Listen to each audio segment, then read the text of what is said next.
All right, I believe we are now live. Tonight we're going to be running a couple different trains. I've already got, well, a mixed freight and then an intermodal train. The mixed freight is being hauled by one of my new 210-2s, which I bought earlier this year. And then here we've just got the AC 4400, which we'll start pulling stuff in a moment here. Anyways, let me set the chat to live chat here. Already got some people joining in. Animator's Paradise, welcome. Just gonna get the tripod going here.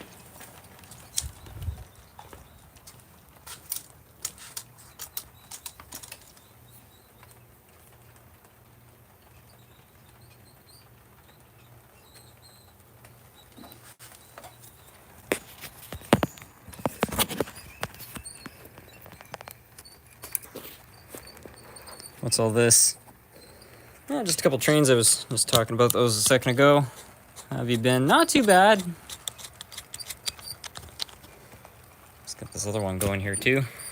You run the Hiawatha. I'd happily run the Fox Valley one, yeah.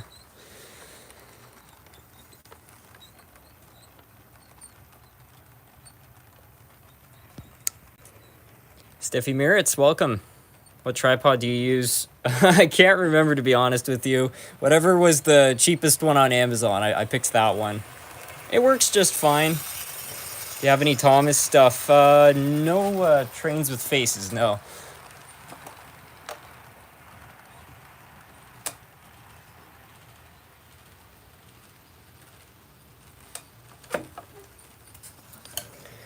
I have a question.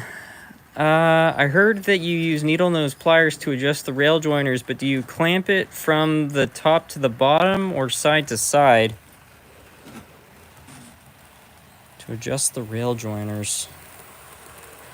Well, it depends. I think I understand your question. It's like if the rails are out of alignment, do you twist them or do you know, try to get one under there and adjust it? And it really just depends on how the rail is positioned.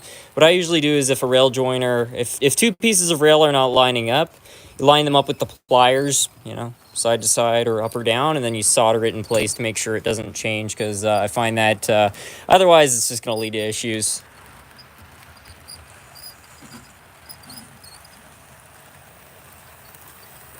How many locomotives do you have? Around 500. Dundas Junction, welcome. How are you doing, James?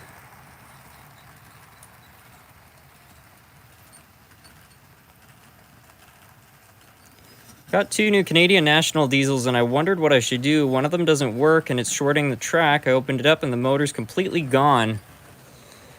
Wow, it's bad enough if it's shorting the track with a motor. Without one, that's a bit of a special case. Well, you know, I'd imagine, you know, if it's a fairly modern engine, they probably still make motors for it. So if it's worth the money, maybe just go out and buy a motor. I find in a lot of cases, too, you can usually just work a motor into place. I've been buying these motors off eBay from China. They're like $4 a piece. You just look for dual shaft 12-volt motors. You can usually find a lot which are compatible with many locomotives. As for the short circuits, though, I've checked the wiring, because if somebody's pulled out the motor, they probably did some other stuff they weren't supposed to, too. Hi there, I'm new to N-scale model railroading, and I was wondering if you have any... Whoops. Get back to you in a moment here. Well, that's not good. Okay, so yeah, hi there. I'm new to N-scale model railroading, and I was wondering if you have any companies to recommend for European and Asian style locomotives. For trains from Asia, I'd probably say Kato, but that's about all I'm aware of in terms of N-scale. I don't know the N-scale market quite as well as HO, but if anybody in the chat is into that kind of thing, please share your thoughts. Most of the N-scale people I talk to seem to have nothing but good things to say about Kato. Being a Japanese company, I believe they do have some specifically Japanese locomotives, if that's what you're on the hunt for. I'm not sure in terms of European ones what they have. But hi, SMT. I was wondering if you can fix my 060 from Bachmann because the valve gear is bent and broken. If you want to send me an email about that, I'd be happy to try to help you with that. I have to do some adjustments to this curve. I find that if you're running two medium-sized locomotives through it, they interfere. So I think what caused this derailment was this locomotive right here must have made contact with one of the cars and managed to do a 2-for-1 special on derailing.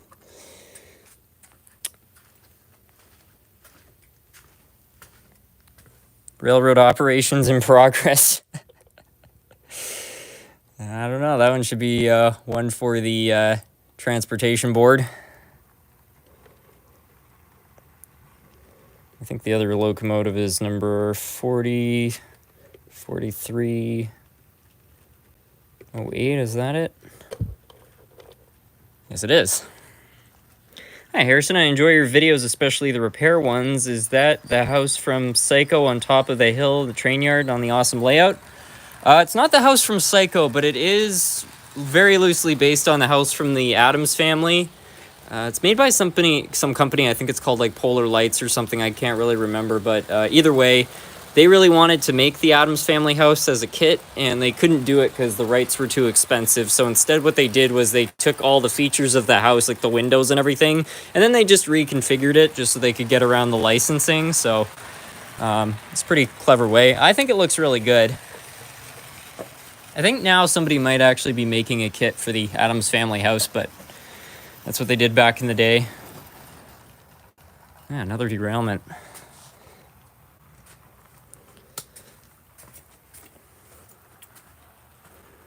Make sure to hit the like button. Thanks, Corey.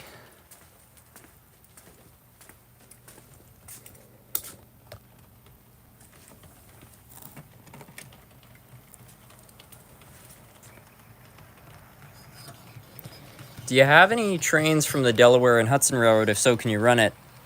Yeah, I'll have a look. I can think of at least one Delaware and Hudson locomotive. It's a Shark Nose. I think it was made by Model Power, which is secretly a Roco. I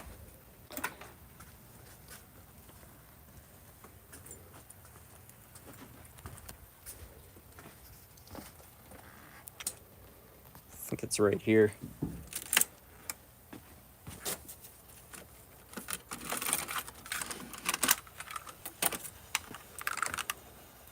I can't remember if this one runs or not, but we'll try it anyhow.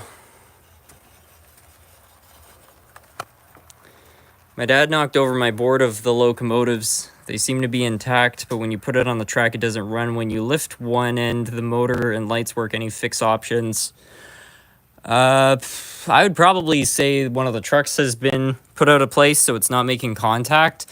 So I'd remove the shell and just see if usually most trucks have like a clip over top of the gearbox. It probably just snapped out of place, so open it up and see if you can just pop it back into place. I would be pretty confident it's probably just gonna bounce right back to life if you do that. Okay, so the engine's getting power. That's a good sign. Let me plug in the sound controller here.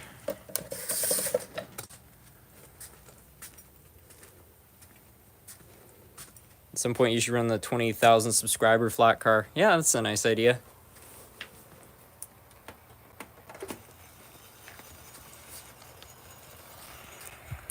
What company is best for HO scale trains? I don't really have a single favorite. In terms of cheap locomotives, I really like the old blue boxes. In terms of modern locomotives, I'm a pretty big fan of Kato. Scale trains is really nice. They cost an arm and a leg, but I gotta say I've been pretty happy with the ones I've bought so far. Rapido makes decent stuff. There isn't really like a bad manufacturer. Not the biggest fan of Bachmann, but even they have improved quite a bit in recent years. Not in terms of price, but at least in terms of reliability.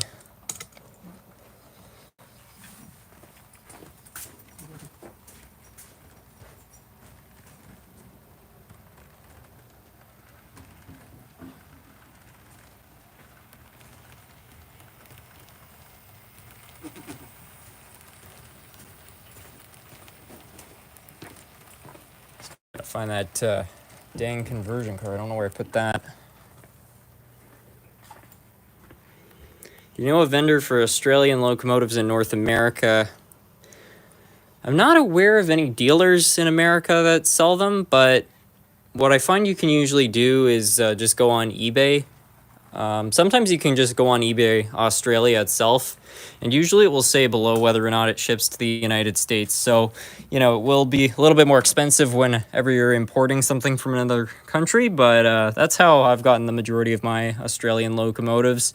Sometimes you get lucky too. Sometimes on eBay you have somebody who has already imported a model into the country, so in that case it's really easy.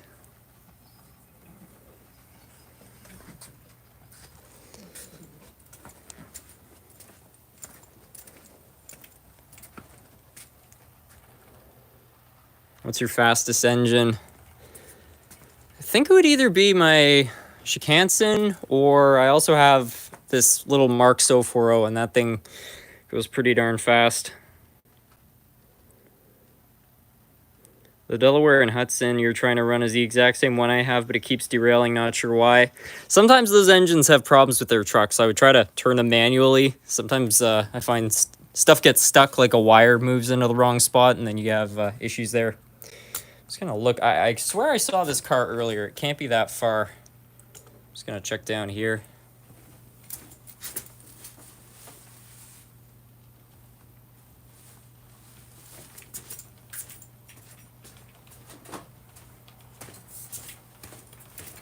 I found it. I don't know why I put it into storage, but got it anyhow. Hi, SMT. Please run a 210-2. We already ran one, but if you have anything else you want to see run, I would be happy to do so. You run the Canadiana. Sure, I'll try to get the Delaware and Hudson running first, though. Hi, SMT. I have a question about a locomotive me and my grandfather have been trying to work on. It's a Tyco Shark Nose, and it's missing some gears and traction tires. Do you recommend getting some? So you can usually use dental elastics for the traction tires. That's not a huge issue. If the gears are so bad you can't reuse them, that's a bit of a bigger problem, because as far as I know, nobody makes replacements. Maybe some 3D printing company does, but I'm not aware of any specifically.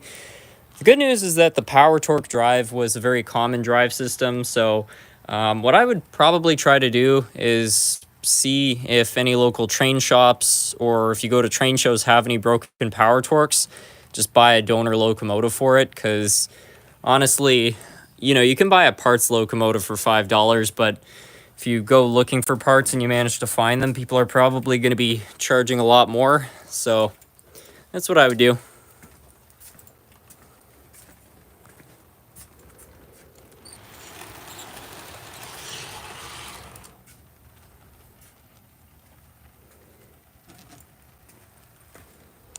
Is that the Freedom Express 4449 in the siding? Yeah, it is the GS4 with the Freedom paint scheme.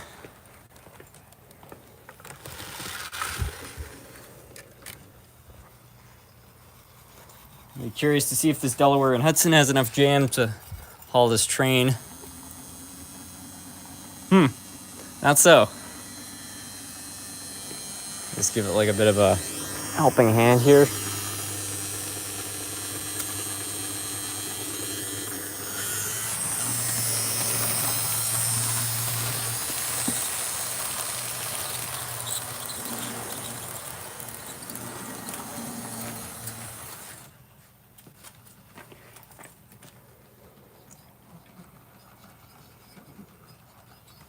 I own a lot of old trying trains, runs well. They can be decent runners. They were certainly well made. Find a lot of the old trying stuff is pretty clapped out. I mean, most of it's like 60 years old, but considering, you know, they were consumer grade for the time, I think they've held up pretty well. Well, it looks like we got a super chat from Tylazilla. I think I'm probably not pronouncing that at all right, but thank you so much. And what is the best Tyco model in your collection? It would probably be my Canadiana Shark Nose. I think that'd be the most pristine Tyco I own. I mean, I did also just throw a sound decoder in one of them, so maybe that's the best one now, but I feel like that's, in terms of like being original, the Canadiana's probably in the best shape.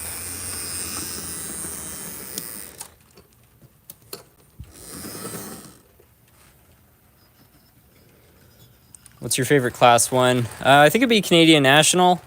My favorite American Class 1 is BNSF.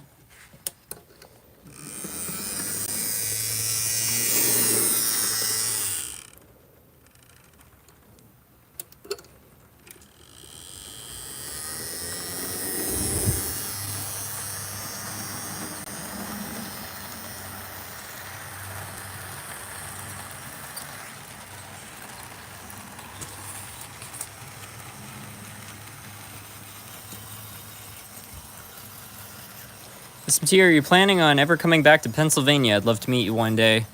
I probably will be back in Pennsylvania within the next few years. I'd really love to visit Steamtown again at some point. A lot of people have suggested going to Strattsburg. It's definitely a place of interest.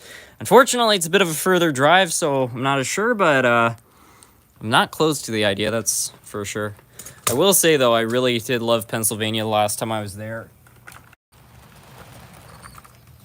Everybody was, like, really nice, and I gotta say, too, the prices were amazing. Go out and get a meal. For two, costs you, like, $10. You never see that here. It appears in my most recent video on the Baldwin Shark Nose. Steamtown, I miss that place. How do you make your trains not derail? Well, it's never really foolproof, but checking to make sure your track is even helps a lot. Checking to make sure that the wheel sets on everything can turn, so make sure they rotate properly up and down a bit. Check those little air hoses on each of the couplers. If those hang too low, they can snag switches. That can cause derailments. And just keep your track free of debris. I did a YouTube short a few months ago where I kind of went through the basics of preventing derailments. And if you watch these live streams, you'll see even my layout is not anywhere near perfect in terms of that. But I will say that the tips in that short definitely will help. Does the crossing gate in the background work? It does light up, but it doesn't flash.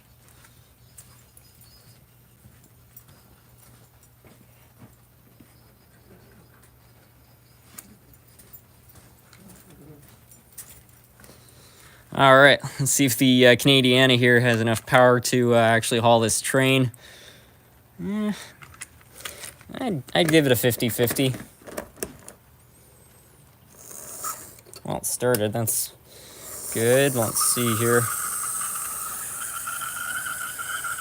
It's not sounding awesome.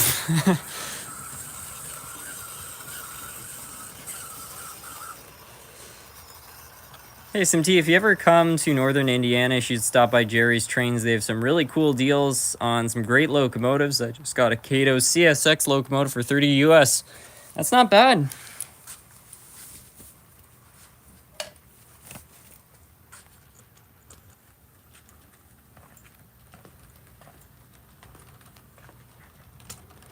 Hey, SMT, are you going to make a fictional railroad on your layout? If so, what would it be called? I don't know, maybe the Dunderville Express.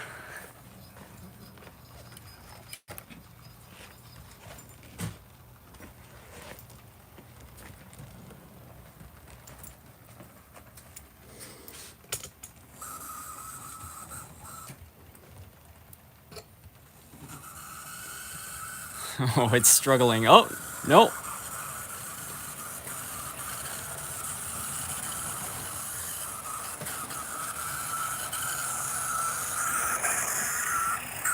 What part of Canada are you from? The nation's capital.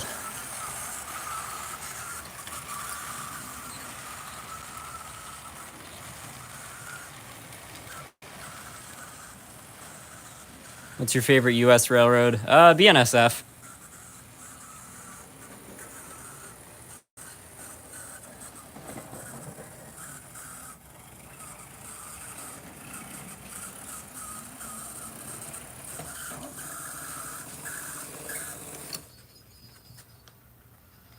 Something keeps derailing locomotives out there, but I've yet to figure out what it is.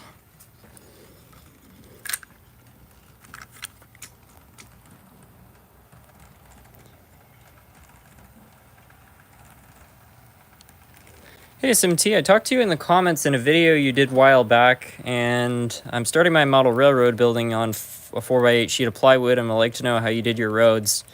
The roads are really straightforward. You just go to your local Walmart, dollar store, even online. You just get those sheets of foam board for school projects. And then you just put some matte finish gray paint on that. It's really, really easy. The only tricky part is the paint will cause the boards to warp. So sometimes you have to bend them back and it will create little cracks. But that's just like a real road, so I don't really think it's an issue. But yeah, not too complicated. Clone 6997, thank you so much for the super chat. Do you point and call when you line your switches Former CN conductor. I don't think so. I don't... Oh, maybe that switch is out of line. I was having electrical issues with that earlier. That's a good point. Let me go check that. If that is the case, it's going to be remarkable I didn't have more derailments. I'll throw something else on. No, I'll check the switch first and then try to figure out what's going on over there. Do you have any trains from Mexico? I have at least one locomotive from Mexico. It's a DEME or something. I don't know. It was one of the state railroads.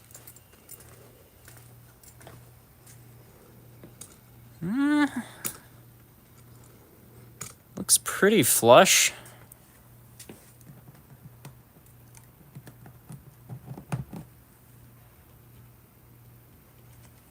Yeah, I don't think that one was the problem.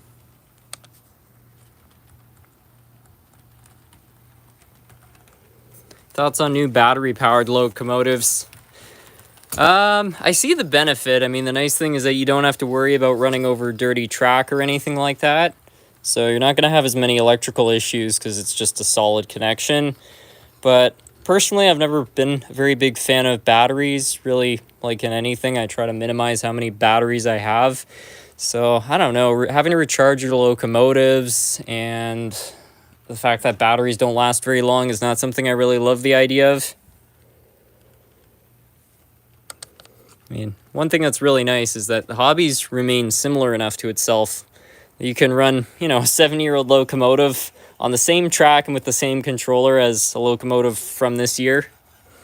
I think if the hobby goes fully towards battery-powered model trains, it's probably going to lead to the end of that. How many Tyco locomotives do you have in total? Probably about 30.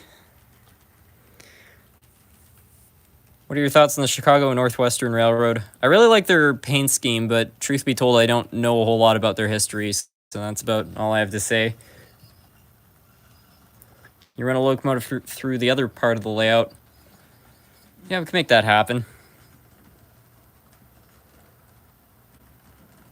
I meant the real ones, not the models. Oh, yeah, same thoughts, though. I mean, I don't think electrical issues with overhead wires are really a problem on a real railroad. But, yeah, I don't know how great a battery-powered engine would be. I mean, diesel fuel is incredibly energy dense, and if you replace that with a battery, like, you're going to have a lot of power to be able to haul something. So maybe for really short distance runs, I know in Australia, I think it was, they converted like a bud car to run on electricity. It was like solar powered and that was battery powered. I think in small applications like that it might work, but I really don't see full-size freight train being battery powered. I just don't think they'd have enough energy to even make it possible.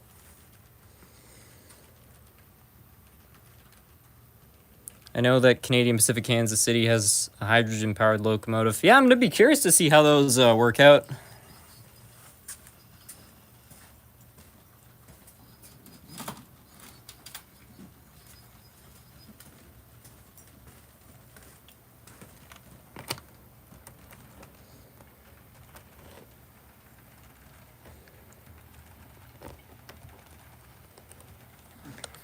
SMT, can I tell you a plan I have in mind for an HO scale layout I want to build soon? Yeah, sure. Let's hear it. Can you run the Dreyfus Hudson? Sure. I'll try to run this New Haven first. See if it goes over that piece of track okay. And then, yeah, we'll move on to some other stuff here.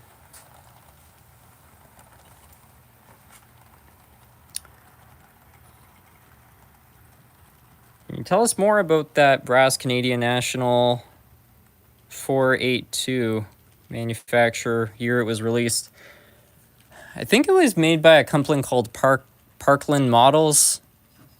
I don't know very much else about it. I don't think it's that old. If it was, yeah, I don't think it's a terribly old brass model. My guess would be it was probably made in about the 1980s. Just judging by the motor it has, but that's about all I know about it. I just found it on eBay one day, and I'd always wanted one, so I just decided to swipe it, and yeah, it's been a decent locomotive. The only thing is a few months ago I was running it, and it actually lost a screw, and so the drivers got all messed up. So trying to undo that was fun, but it's back online.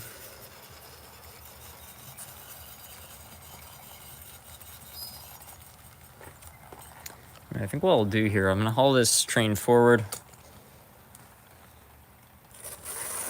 I'll run the Tyco around and we'll see if it derails.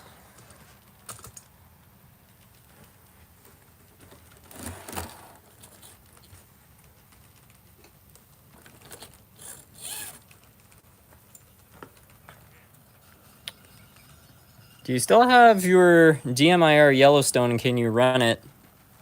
Yeah, I've still got it. I can't remember if it's in working order at the moment or not, though.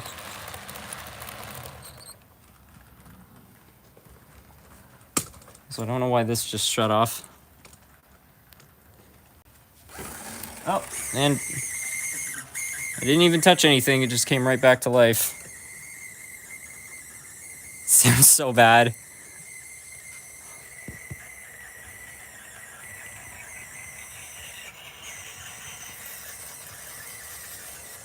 These little Tycos. I've never seen a brand of locomotive that develops so many issues just from sitting.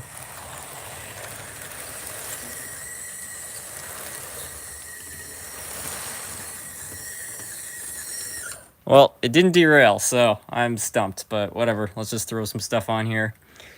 Well, I want to build a very large layout with 4 cities, one being Washington, D.C., New York City, Chicago, and Los Angeles. In the middle, there would be a military base and a nuclear power plant. I don't think anybody's built anything like that before. I'm sure that would be pretty cool. Do you have any Chinese locomotives? Yes, I have a QJ. Do you have any experience with Trix? A little bit. My grandmother used to have Trix Twin Railway stuff when she was growing up. And she still has a few of the locomotives, so I've been kind of trying to figure out how to work on them. And I successfully got one of them running, and then it burned out again, so I'm going to have to rebuild it. But there's probably going to be some Trix Twin Railway content coming up soon. Sounds like a crappy car belt. It sounds exactly like a worn-out fan belt. It's always a problem, usually with the motor or the gears not having enough lubrication, but I was pretty sure I serviced this one not that long ago, so I don't know. Guess I'll try to get the Dreyfus Hudson. We'll see if that will haul this train. I have a Varney Pacific from 41. It still runs great, but I had to fix it with the help of my hobby shop. I run it regularly. Should I keep it as a shelf piece or keep it running? I mean, provided the motor's not overheating or anything like that, you're keeping everything well oiled, I'd keep it running. It's not really great for locomotives to sit. When they sit, things start to develop problems. Like, you know, I've seen locomotives that have so many hours on them and stuff, but they still run. And I've seen other engines where you can tell everything is not very worn, but the engine won't start because the lubricants haven't been circulated and the contacts have locked into place. Everything starts to kind of lock up. So just as long as the engine's in good health, you're not, like, I wouldn't haul too many cars with it because that can strain the motor. But yeah, provided it's running at a decent speed with, you know, 12 volts, I wouldn't worry about it. Oxidation. Yeah, exactly. That's what gets to them. That was one of the huge problems, like, when I was fixing up my grandmother's Atlantic right here. Like, not only had it developed a zinc pest and hadn't been running a long time, but a lot of the parts were very stiff just because they hadn't moved in 60 years.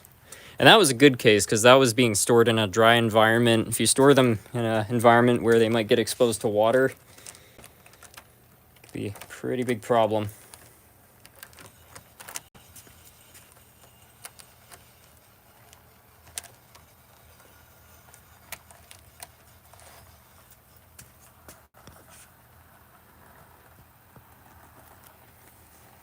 What brand of track do you recommend for HO scale DCC? There's no particular brand I recommend, but for DCC operation, I would always go with nickel silver track, and personally I prefer code 100. Code 83 will work fine with DCC. I don't think it really makes a difference, but code 100's sort of nice just because if you do happen to want to run an older piece of equipment, it will accept it. I guess you could also argue it might haul power a bit further because the rails are thicker, but yeah, just as long as it's nickel silver, you should be good.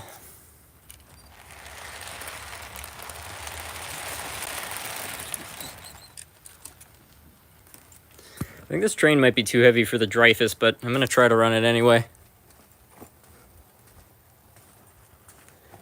What are your thoughts on the Metra Heritage units? I don't know if I've seen pictures of them or not. SMT, just be careful with those old gold Tyco controllers. If you leave them on for too long, they smell like burning rubber and eventually light on fire. Mine burned my layout down. That's pretty scary. If you leave them, I would never leave one unattended, that's for sure. But yeah, the thing that you have to be really careful about specifically, I know what might have caused that to happen actually, is that a lot of the older controllers and Lifelike and Bachmann were the same. So they use these like spade connectors which plug into the screws, and if those are loose, the spades can touch each other. So if you leave your controller on with power and those spades are touching each other, they'll short circuit. And there was one time where I'd left one plugged in. I was working in a different part of the layout, and I did smell like something a little funny, and I walked over and one of my controllers was burning. It wasn't on fire, but it was smoking quite a bit, so yeah, you do have to be careful.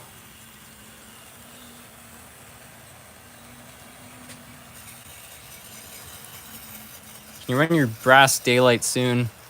I'm willing to try it. It had a problem at some point, and I can't remember if I fixed it or not.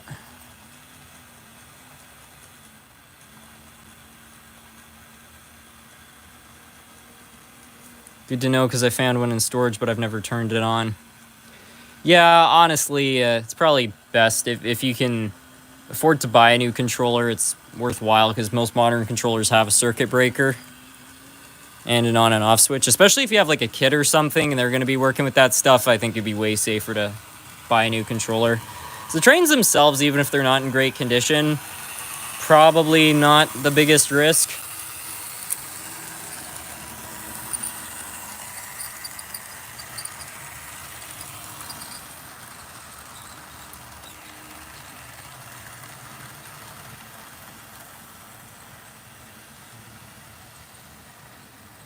SMT, I have an old River Rossi Big Boy 4005, and I just painted it to look like the real thing. It turned out amazing. Well, I'm happy to hear that. It's always fun when you take on a project and it goes your way.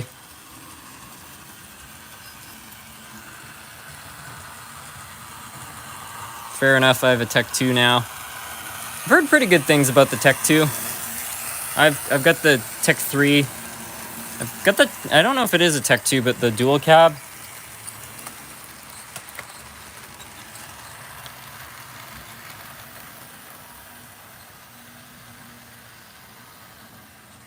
I had one of those gold Tyco transformers eons ago when I was a kid. I get a hit of nostalgia every time I see one at a show or in a store. Hey SMT, what do you think of a Strasbourg GS4? Because guess what, I'm making one. Strasbourg GS4, I didn't know Strasbourg had a GS4.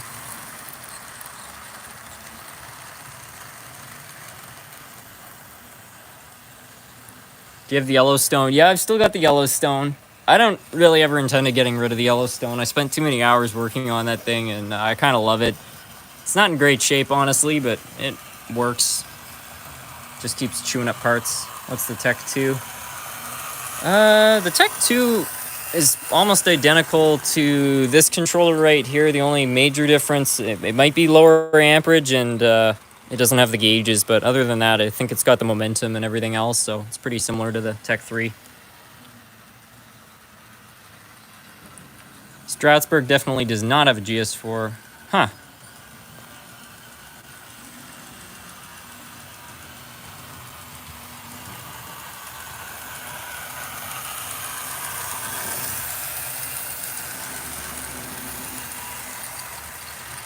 Is Power Cab or Digitrax better for DCC controllers? They're both great. I've really only worked with Digitrax. My club uses Power Cab, so I have used them a little bit. Seems to be quite a split in the hobby. I did do a poll a few months ago, and Digitrax did come out on top. But honestly, I don't think if you bought one or the other, it's going to be like night or day.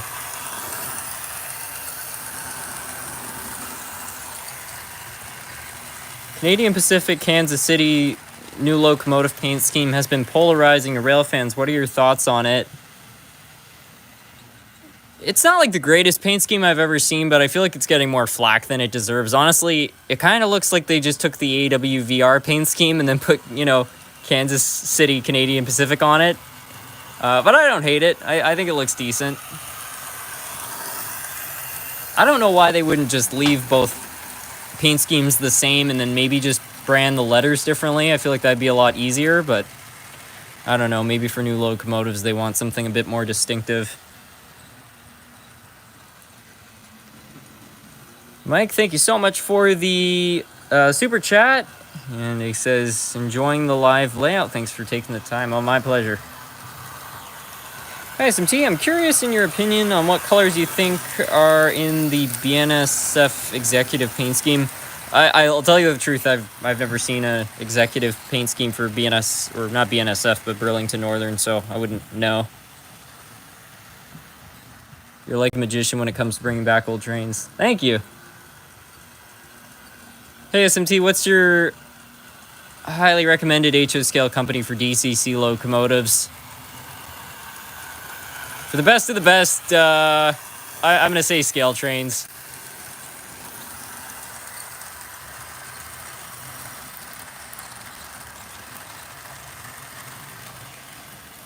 I just watched your video on adding DCC to an old Tyco. Do you think I could add DCC to a Rivarossi Big Boy? It's definitely possible. The only thing is you might want to consider upgrading the motor first. Rivarossi locomotives have really good motors. It's not a quality issue, but in terms of performance, since they're 3-poles, they're not perfect. So there are some kits out there you can buy for the Rivarossi Big Boys to convert them to 5-pole motors. That's just one thing to consider. If you do decide to use the original motor, though, just keep in mind that the motor is grounded to the chassis, so there's a little strip of metal connecting to one of the brushes. You need to break that in order to wire up DCC, so just keep that in mind.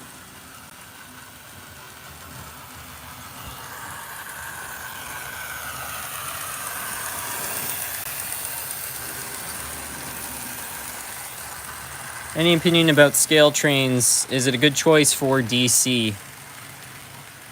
I think they do sell DC models, but yeah, in terms of DC locomotives, I'd say, I don't know, it's not as big a difference. If you're willing to buy used, the old blue boxes are pretty darn good.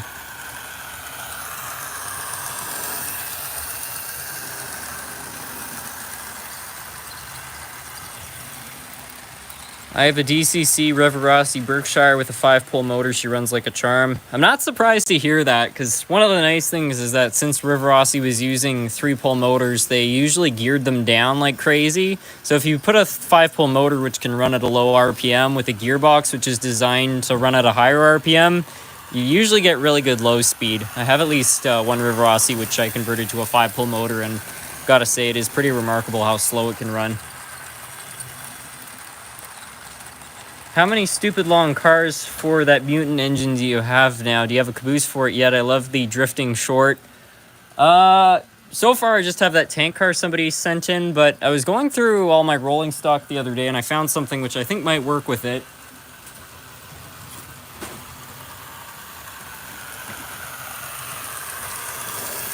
So here's the Mutant tank car which was sent in. Now I know that this is not an extended box car. These really did exist, but I think it's about the right scale, to kind of match up with this equipment. So I just need to find 3 cabooses I'm willing to sacrifice, glue those together, and I've got a train. I'm thinking about doing a rendition of that short, though, because a lot of people, there were a few things I got a lot of comments about. First of all, a lot of people were disappointed I didn't run any rolling stock behind the locomotive. Fair point. I could probably do that. And then the other thing a lot of people were upset about is that technically I was running the locomotive backwards for the drift. Now, for the straight part, it was a normal drift, you know, just drifting like that. But in the curve, the wrong end was out, and I had to do that because this building right here was in the way. So if the locomotive was positioned differently, it would hit the corner of that building, so I could only run it that one way. But now I've done some modifications, and the locomotive can actually be drifting in the right direction. So yeah, I'm thinking about doing a revised version where it's pulling rolling stock and actually got the right end out.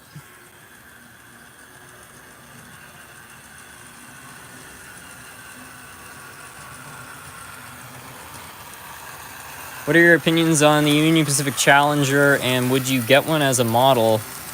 I like it. I actually have one as a model. You can't see it right now, but it's actually in that storage unit. I found it at a train show for $50, so I already have one. I just need to fix it up and get it running, throw some paint on it, and it will be another thing that will probably be shown on the channel. Hey, SMT, I have a set recommendation from Dollarama. If you live in Canada, it's made by Montoy. It comes with just one car and needs batteries. I think I had one of those when I was a kid. One of those locomotives that moves around on the floor.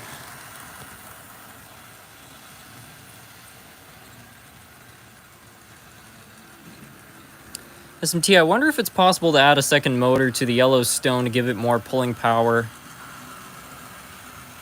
The challenging bit with the Yellowstone, let me see if I can find it just so I can show you what I'm talking about here. I can't even remember where I put it into storage.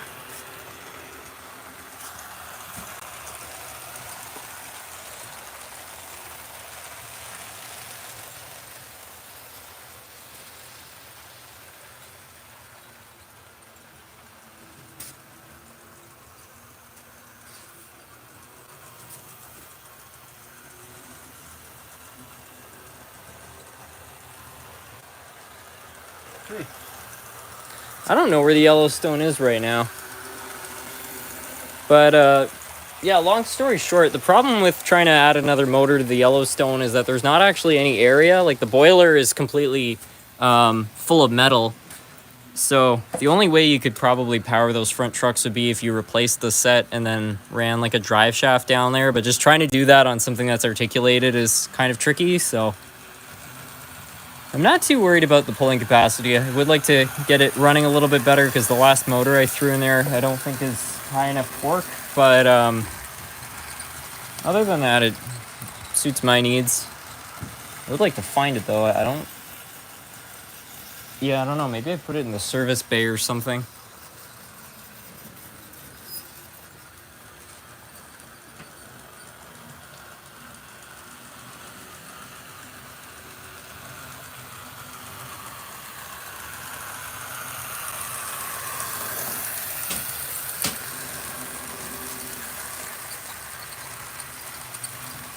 Yeah, I don't know where it is.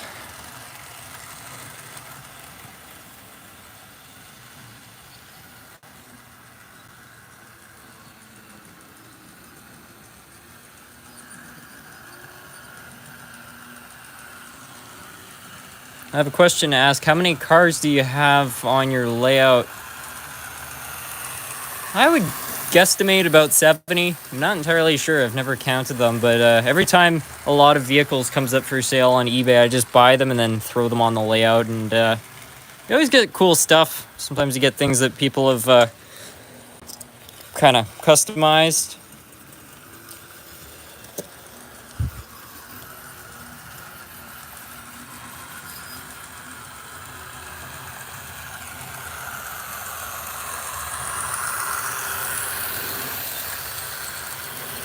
SMT, what is one locomotive you think everybody should have in their collection? Personally, I'd probably say the Walters Trainline GP15. They're pretty affordable for what they are. They're all-wheel drive. They run really well. They got LED lighting. If you just want, I don't know, if you work on a bunch of project locomotives and you just want to have one like Toyota Corolla, something that's just super reliable, get a Trainline GP15. I really like them. I'm probably going to be ordering up more of them because I'm going to be building a layout for one of my friend's sons. And I think that they're just good because probably going to go for a really long time.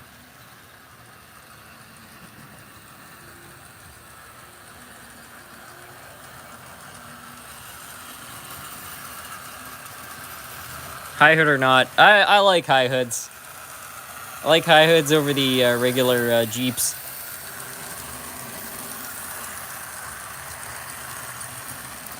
How much do you pay for your DCC controller decoders? For one without sound, I usually pay about $30. That's Canadian. So in the States, you're probably going to be paying maybe $22. And those are for Digitrax decoders. I don't know what the rates are for some other brands. I just bought a whole bunch of them, which I'm going to be trying out. I'm going to do some more DCC installs. Because I know a lot of people on this channel like DC more than DCC. I kind of do too. I find DC is just really simple. But there's a lot of people who like to fix up locomotives, but they want to run them on their DCC layout. And they've been asking, like, how do you add a decoder to an old blue box? And so I just bought a bunch of decoders so I can try to do some videos on that. So got another super chat here, and this is from Lynn's. What are your thoughts on bulk brass track lots on eBay to expand my layout on a budget? If you're not going to be running DCC or anything like that, and you're okay cleaning your track quite often, it will work. You're probably going to have to solder a lot of rail joiners together and stuff. You're going to need to scrape the track with one of those bright boys to really polish it up. But there are sections of this layout that use brass track, and honestly, I haven't had too many issues with it.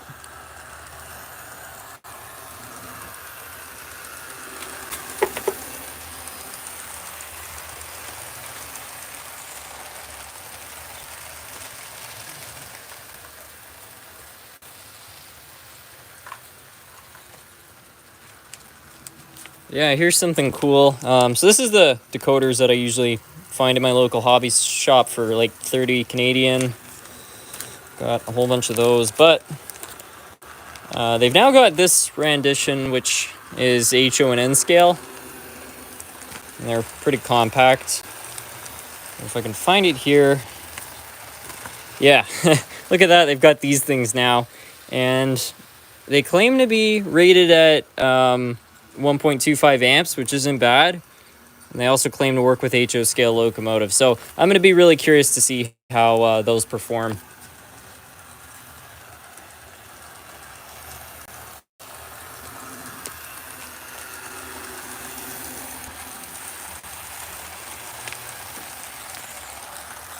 Question, have you ever used any Tamiya products? And could you run the TGV Atlantic? Let me look for the Atlantic. And yeah, as for Tamiya, I'm probably not pronouncing that right. But I think if you're talking about the brand of paints, I have used some of their products for building the Hershey factory. I actually painted all the brickwork using that brand. So it was very helpful. I have a feeling that question is pointed because I know in Canada right now, apparently they're banning those paints. So all the hobbyists have been stocking up right now. Since I don't do a lot of painting, I'm not personally worried, but I do feel really sorry for people who enjoy painting up stuff because I think that's going to make things difficult.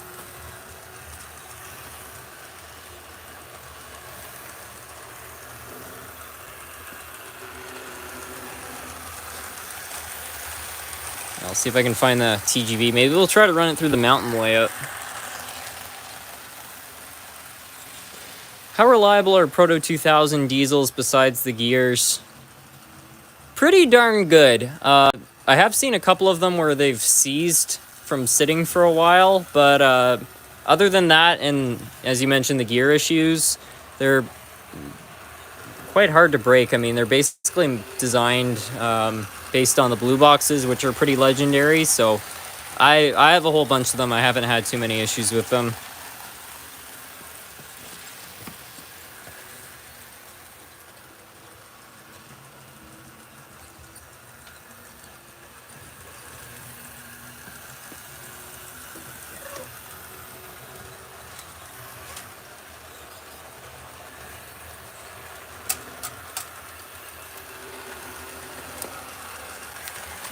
Okay, I found the locomotives. I just need to locate the cars and we should be good to go. I believe I recently relocated the cars to this storage cupboard, so I'll just have a quick look in there, see if they're inside. Oh, I think I missed a super chat. Hold on a moment.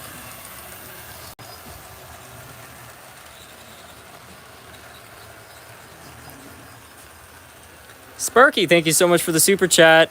Next time we meet you, you're bringing the hot dogs. Okay. I'd be happy to bring the barbecue to the Smith Falls meet and greet. I love being behind the grill. Every time they're having a party out at the farm, I'm usually the one cooking up burgers and stuff like that. I got a barbecue for the boat. That's been so much fun.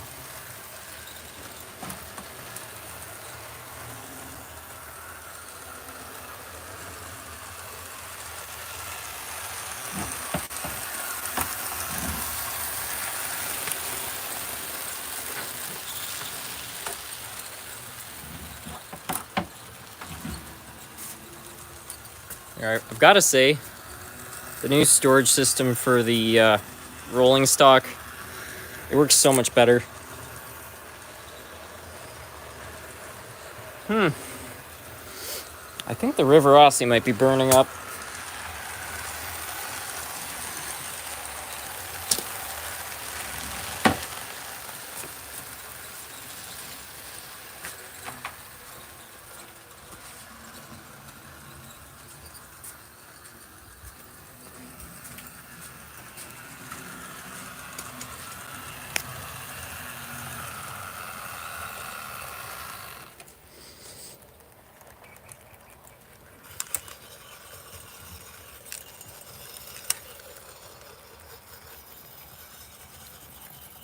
Yep, that was definitely overheating. Oops.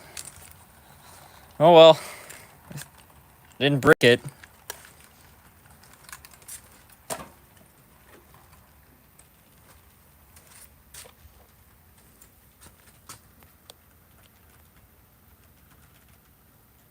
How much do you normally pay for your locomotives?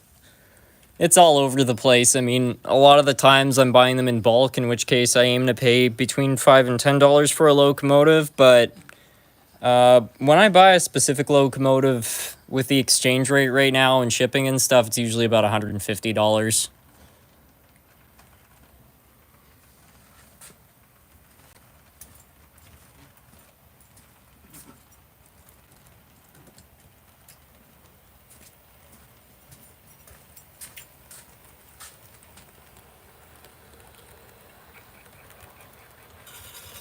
Hey Harrison, there's a train show happening near me this weekend. Any advice on what to look for? There's nothing in particular. I mean, there's so many different things you can find at a train show. It's kind of hard to narrow it down. But one thing I would say is whenever you're looking for stuff at a train show, sometimes people will have things kind of stacked. Like they'll have a stack of boxes or they'll have equipment over other pieces. Always lift it up and check what's underneath, because sometimes there is something that's a really good deal that's been hidden. Like if it's a project engine, to a lot of people that looks like junk, so they'll kind of just put it to the side because it's not, they don't want it taking up the real estate. And also too, sometimes people will find something that they're thinking about buying and they'll hide it. They'll hide it under a few layers. So always move stuff around, because that's occasionally where the best deals are at.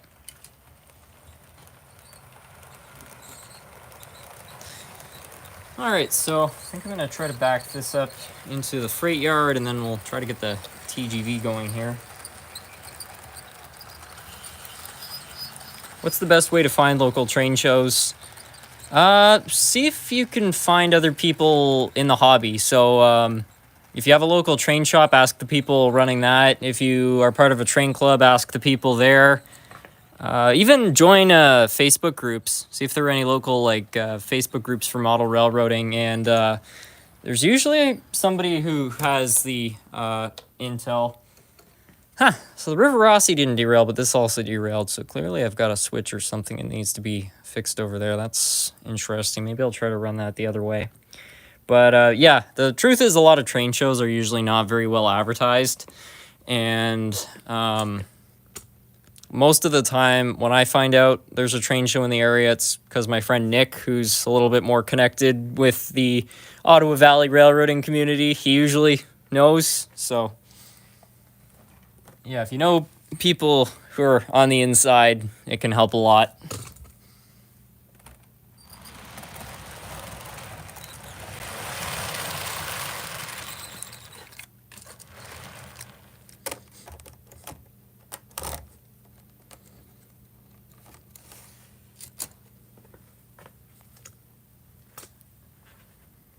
SMT, have you ever double-headed your trains? I saw a lot of videos with model trains with 2 or more locomotives on it.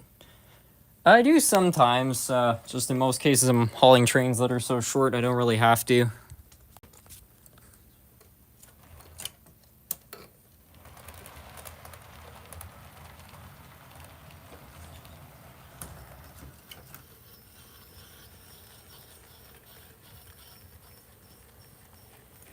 That is very suspicious.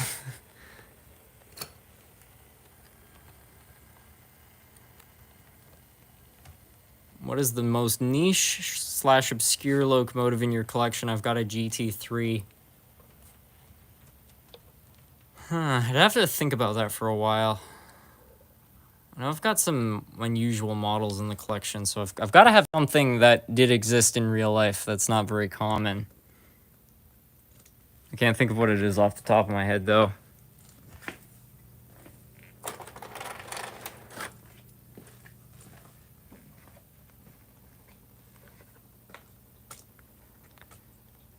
Hey, SMTDO, join a train club, and do you need a DCC locomotive to join? It depends on the train club. I'm part of 2, or I don't know, I'm kind of part of one, was part of another. Most clubs are DCC just because if you're running multiple trains on the same layout, it's easier. So having a DCC locomotive is very helpful in that case. But I have seen some clubs that are DC, or some are even a mix. Some of them have like a layout kind of like mine, where they have some tracks that are DC and others that are DCC. So yeah, it really all depends on the club, and the way they're operated is always way different too. You know, there are some train clubs where they're very specific. Like they'll say our club is based in Illinois in 1930, so you have to have a steam locomotive from this. And then there are other clubs that are a little bit more chill, and they'll say, oh, you know, your stuff just needs to be up to our standards, you know, good operating order, but you can run whatever you want. And then there are others that, you know, won't let you run DC engines. It really depends on the management. It's all over the place.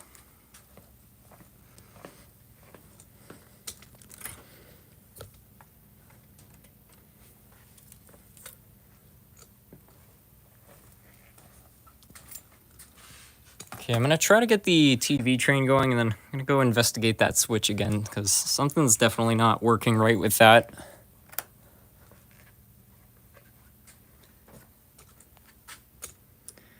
Hey, SMT, have you bought Bachmann DCC on board locomotives, and is it worth it? I'm not a huge fan of Bachmann, but I've had some DCC on board locomotives from them, and in terms of the decoders, I haven't had any issues with them. I've heard a lot of people say Bachmann puts crappy decoders in their locomotives. I haven't had any of them fail, at least that I can remember, so I don't know. Like, I've had a Bachmann DCC Centennial. I've put so many hours on that thing. I've run it on DC power, which you're not really supposed to do. It's still got the original decoder, so I think they're fine.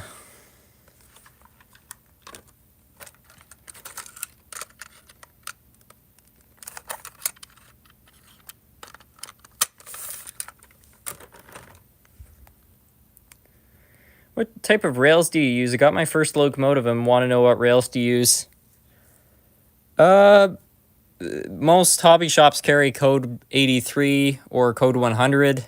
Code 100 is the most common, so that's what I would go with. So just look for code 100, and most modern track is nickel silver, but the older track is brass track. I'm guessing what you found is probably older, so it doesn't really matter too much, but what does matter most is that your track is clean. So if if you go to a hobby shop, with whatever track you buy one of these things so you can clean it.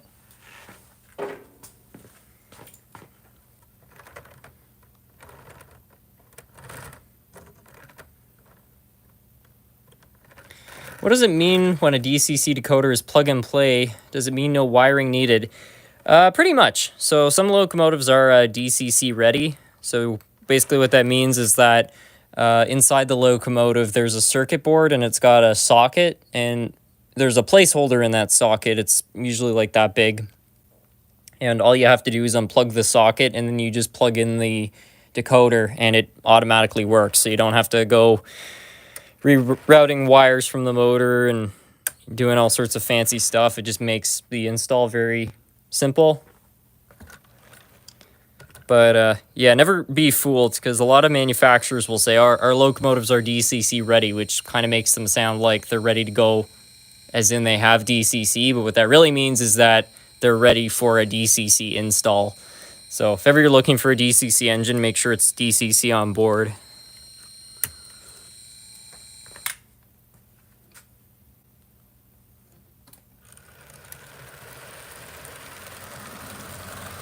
Okay, well, I got the TGV finally going. It's nice to see it back out on the layout. It's been a long time since I've run this as an entire train. You can definitely tell it's been sitting for a while. Everything's shaking a lot.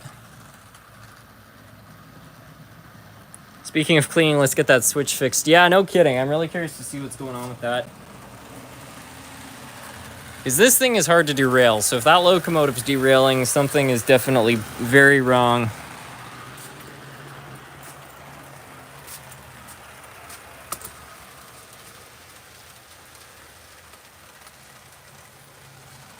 I don't understand how layouts just develop issues. Like, I don't remember having any issues in the previous live stream with this switch, and now everything's derailing on it. It could be the switch ahead of it, but I'm gonna check out the flangeways of this switch.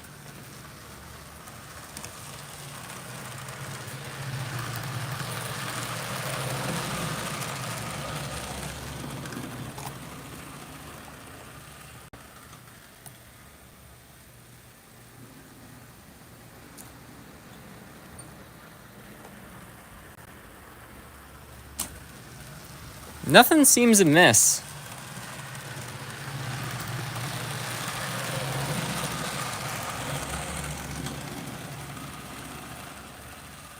I hate that. It always winds up being something stupid. Yeah, exactly. It's probably because we're going into fall. We're starting to heat the house, and then that's maybe messing with the track.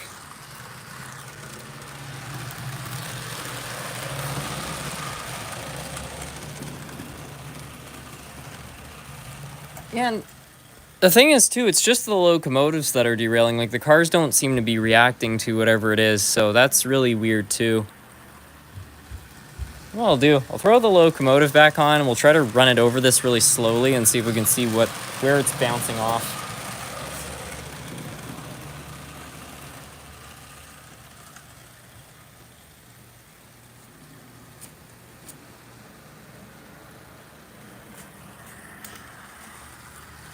Love finicky switches. Yeah, and these are Pico switches. Like, these are kind of the best ones you can buy. So if they're having problems, it's a sad day.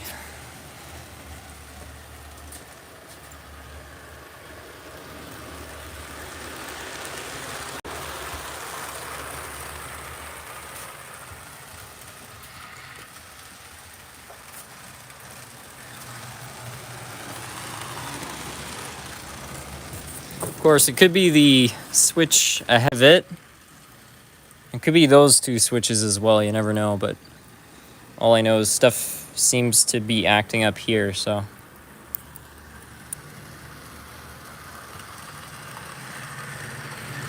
Heating the house already, Harrison. That's too soon. That's what hoodies and sweaters are for. Yeah, I don't know. October's a pretty cold month usually in Canada. It's been 6 degrees at night. I don't know what that is in Fahrenheit, but it's not very warm. And now we got stuff derailing over there too, so. And there it goes again. Well, As Derek from Vice Grip Garage would say, I'll be dipped.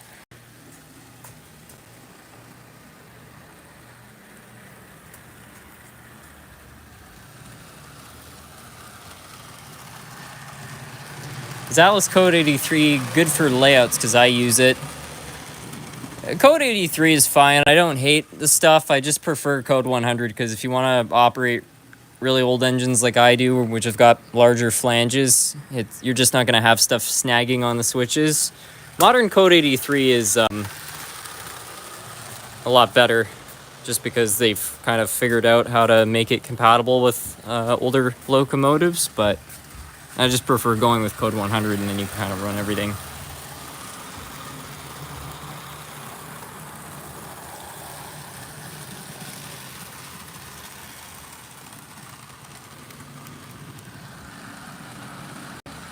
Check the track ahead of the switch. Yeah, it's a good point.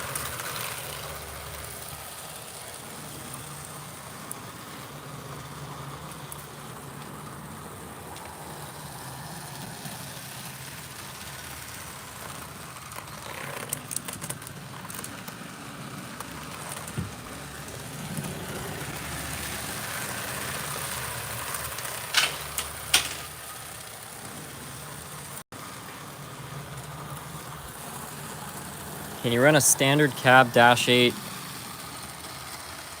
I'll have a look. What happened to the mall? The mall's still around. I just took it off the layout for working on it. Oh, that's a stretch.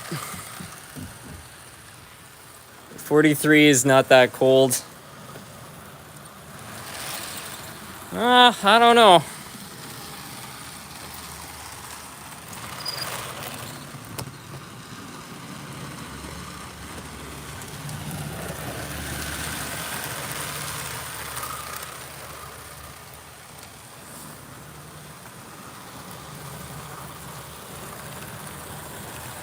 Okay. I'm gonna slow it down a little more here. You know what? I just saw it do something funny right there. I don't think it is that switch.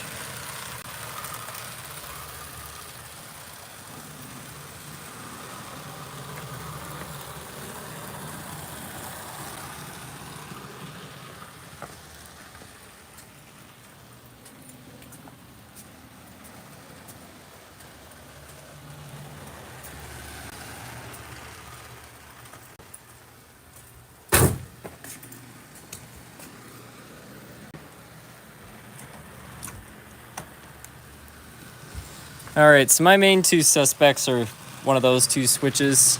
I don't know which I should check first. They're both in an awkward spot. Of course, of all the switches I could break on the layout, it had to be the two that are in the hardest to reach spot, but let's figure it out.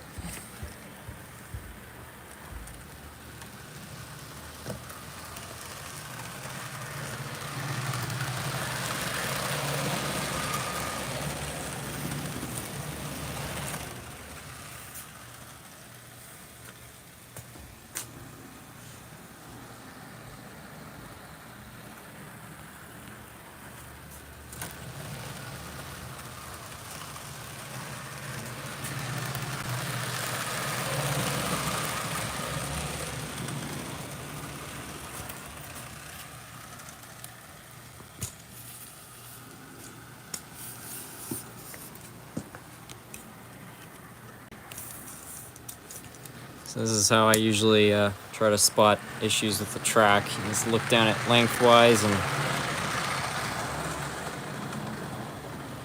this piece right here kind of looks like it's bowed, but it doesn't look significant enough to actually derail something. The only other thing I've noticed is that between the two switches, it looks like there's just a little bit of a dip. And I kind of wonder if that's where the problem is. So, I guess I'll go around the other side, just run my fingers over it, see if we can figure out what's going on with that.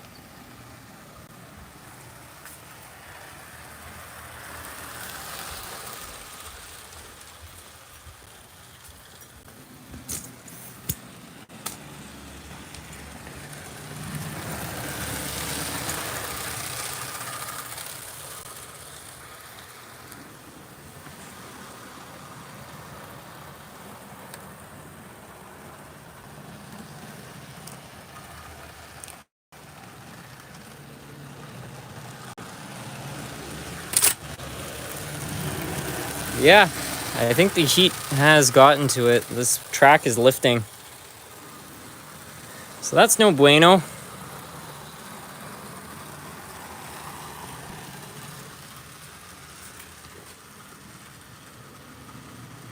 Maybe if I just run the engine over it fast enough, it won't have enough time to lift and derail. Let's see.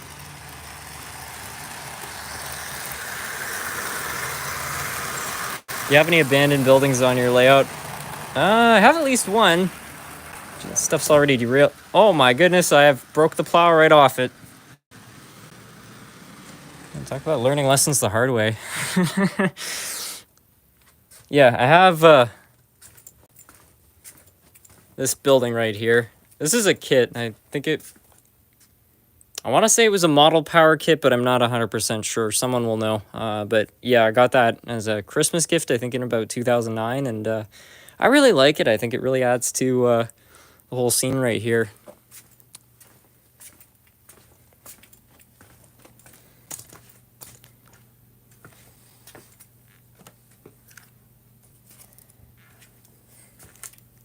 Yeah, you know it's not good when you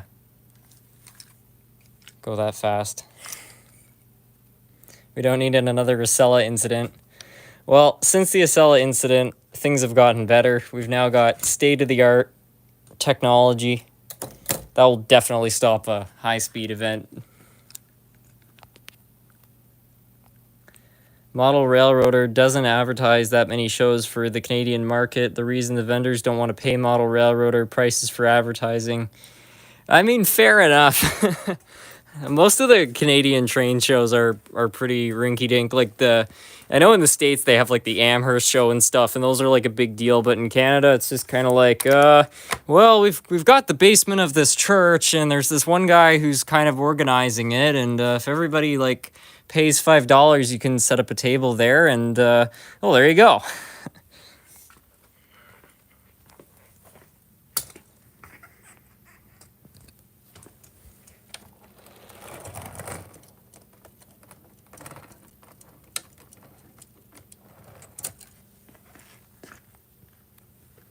Can you please run a DD40? Yeah, sure.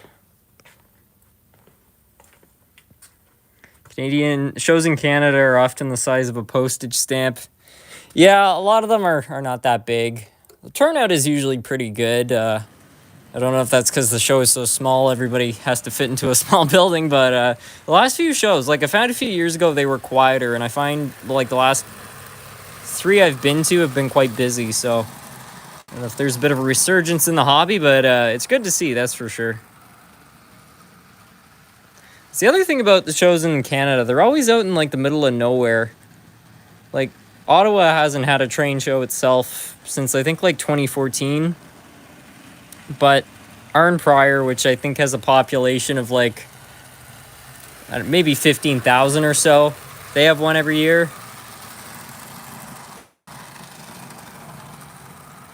Prescott, which is another really tiny town, they probably have a population of about 10,000. Same thing, they've got a show.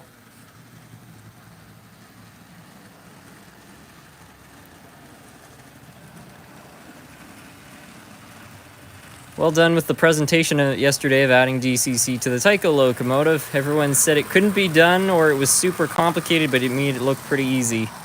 Well, thank you. I'm glad that turned out as well as it did. I wasn't sure if it would be harder than it looked, but yeah, it wasn't that bad. SMT Walters train line is underrated because I use their buildings and will probably get a GP 15-1 eventually because of the reliability and price. Yeah, I tend to agree. I find their locomotives are a good value for their money. I don't find their train sets are that impressive. I mean, they've got metal wheels and knuckle couplers, and they've got the really reliable engine, so I like that. But they cost like double the price of the Bachmann ones. So, like, if I were to go out and buy a locomotive as a beginner and I didn't have a lot of money, I would definitely go for the Walters every time. But in terms of train sets, they're good quality, but I don't know. It's funny. I don't understand why they make engines cheaper than Bachmann, which are higher quality, but they can't seem to figure out how to sort that out. I'm listening to Dirty Laundry while watching this. I'm kind of shocked to hear that because I was listening to that song earlier today. What a weird coincidence. Algorithm recommending the same music to people. I love that song.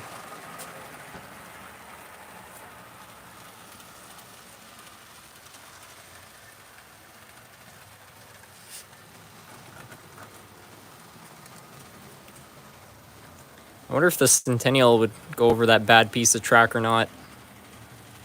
It's a good song, yeah.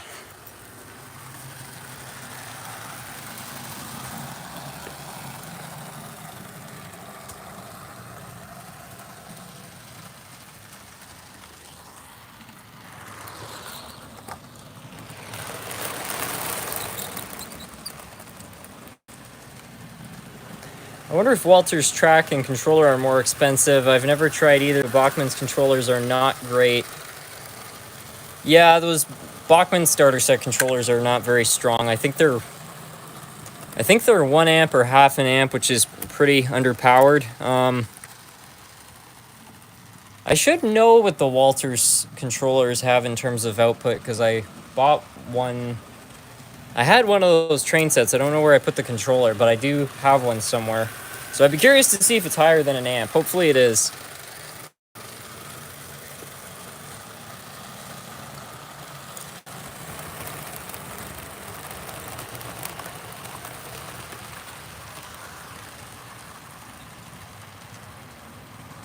Yeah, Centennial doesn't even care. It just goes right on through.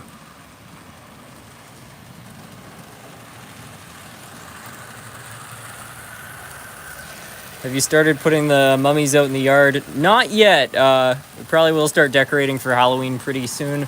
I'm going to be taking down these curtains. I've had a lot of people say they don't like the curtains, and the other day my mom was saying she doesn't like the curtains either because it's making it harder to find the decorations, so those are all going to be wiped out. So the decorations are going to be back. It's going to feel like Halloween down here soon.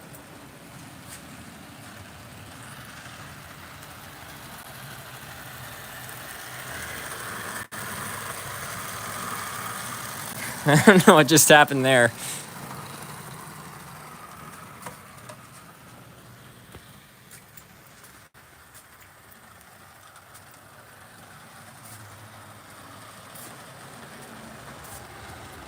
No Canadian in their right mind goes to Amherst after factoring in the exchange rate. You go look at trains and come home, you don't buy anything. It does make a big difference, especially for buying used stuff. And I say that, I actually just went to the Messina train show and bought some stuff, but yeah, rest in peace, curtains, you will not be missed.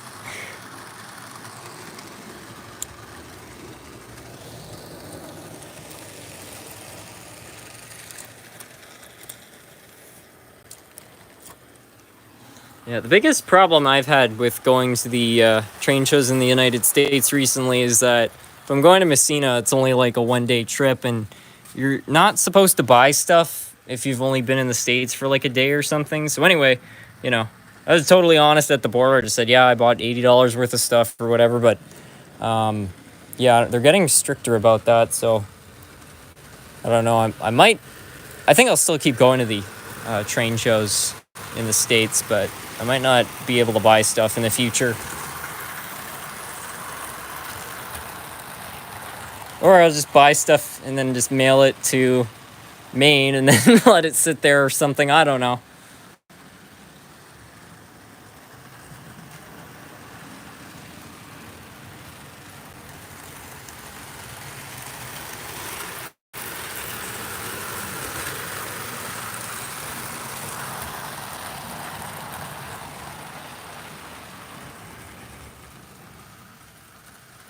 Well, it made it over a couple times, now it's succumbed to the same problem.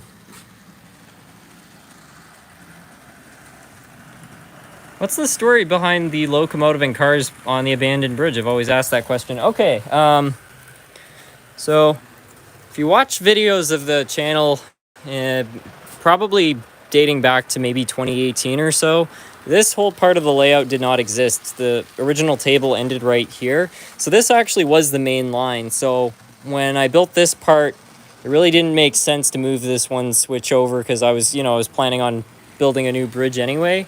So at first I was going to rip the bridge out, but it sat there for a few months, and then one day I kind of realized, well, maybe it could just kind of be an abandoned scene, so I did that. And then I just kept kind of finding stuff in my collection that I didn't want to throw out because I thought it was too cool, but it wasn't really something I felt like restoring either, so I just sort of threw it on here. So all this stuff, well, most of it is made out of like junk parts. So I had a chassis I was going to throw away, threw that in the shell I was going to throw away, painted it all, and added some cracked windows and things like that. I have like, I mean, it's not even in good shape anymore, but got a locomotive. And then a lot of these cars, I just found these in lots over the years, and like they genuinely are falling apart, not in good shape. And I just thought it'd be cool to kind of throw them on the siding, like abandoned cars and an abandoned bridge. So as much as it's made to look abandoned, a lot of the stuff also in a way is genuinely abandoned, including this, which actually was a main line at one point. So kind of a interesting story. You got to recreate a Polar Express scene sometime this Christmas with an HO scale version of the train. I should try that. Get a Berkshire and drift it on ice or something.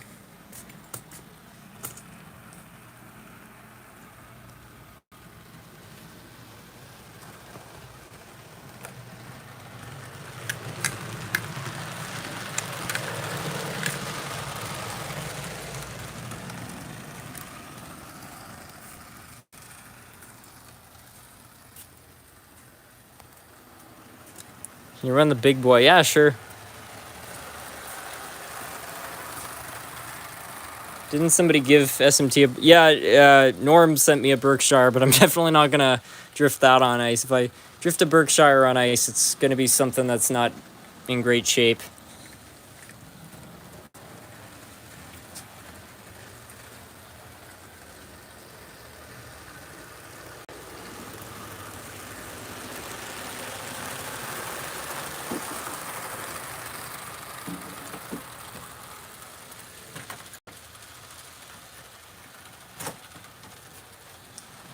I have a Berkshire in storage. I think I bought it for $20. That thing's in horrible shape. I'd have no issues running that on ice. That would look pretty cool.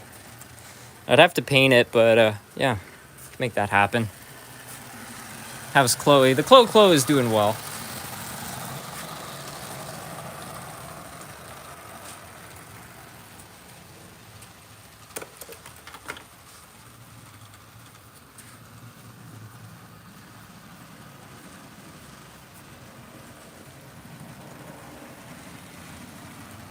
Does the first big boy still run? It does, yeah. I'm trying to remember where that is in storage, but I still have it, I tell you that.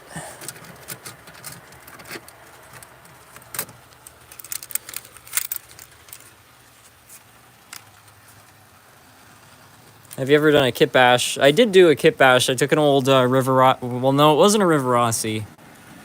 It was part of a River Rossi. I made a Yellowstone with a bunch of different parts. So the drive system was out of a River Rossi. The shell was off of Varney. The front set of driving wheels were off of Tyco.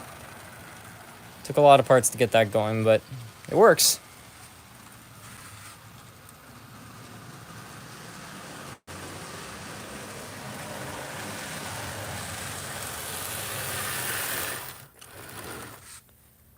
What is the big boy on your layout in the corner? My layout in the corner. Oh, yeah, that's the original big boy right there. I don't know, I had like 3 of them at one point. One was given away last year. But that one right there is the OG.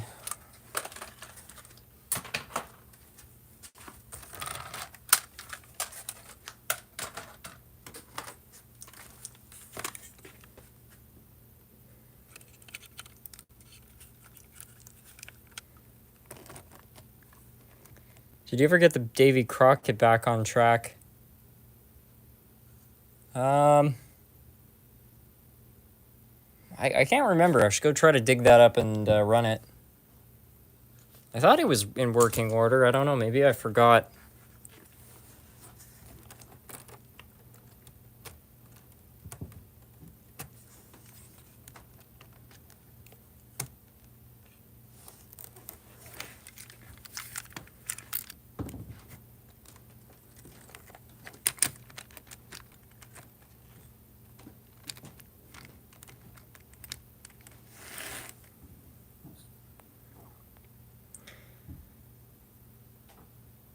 Have you seen a traction engine before? I don't know if I have.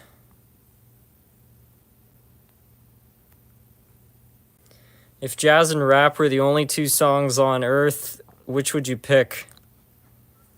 Well, a lot of people are going to hate me for this, but probably rap.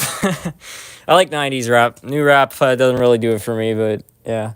Not that I hate jazz, but I don't know. There's not a crazy amount of jazz songs that really come to mind.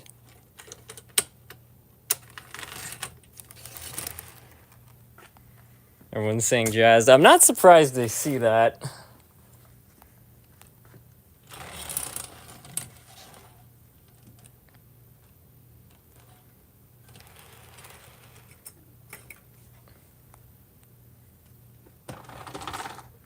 Do you solder your rails together? Almost all of them are soldered together. I find it's the best way to make reliable electrical connections. Every so often I put a thermal gap, so basically the rails themselves are not soldered together, but there's a wire soldered between them, and it just means that the rails can expand and contract. Clearly I didn't put enough of them on this straight away, because that seems to be having problems, but the main line at least is holding up.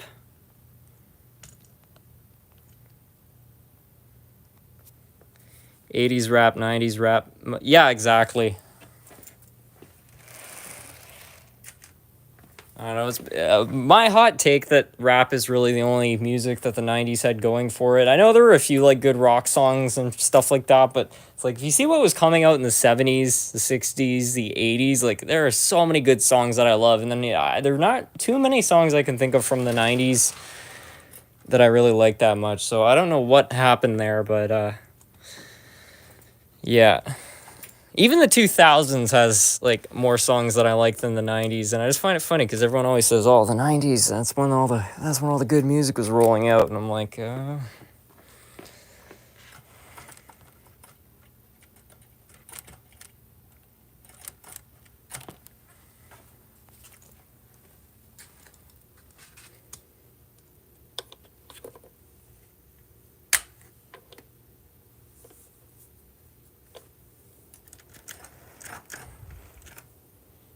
I hope this thing isn't broken too.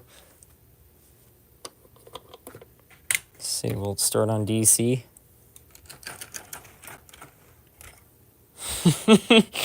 Uh-oh. Well, I guess I'm gonna have to run the other big boy. This one's just not having it.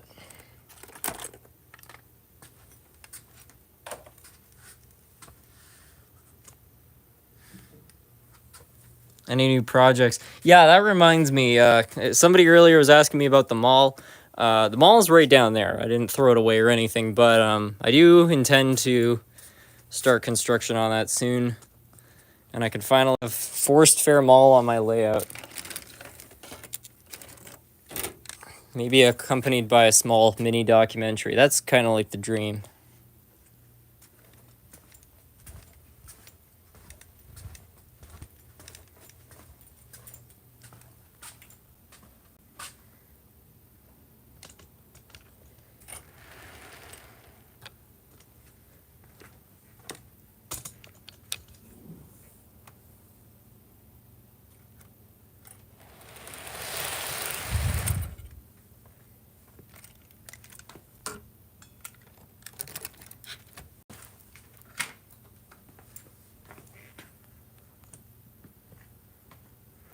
SMT, is it easy to build a layout?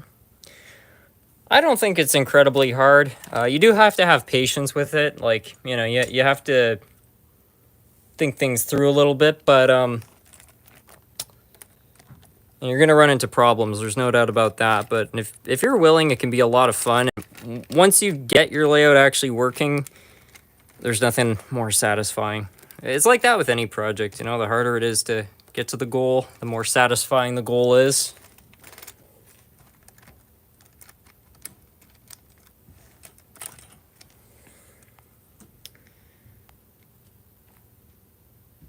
Do you watch King of the Hill? I really like King of the Hill. I think it's a great show. I don't think they make it anymore, but yeah, I mean, it was made by that guy, Mike Judge. He's like a comedic genius. Yeah, this thing started without any issues. Heck yeah.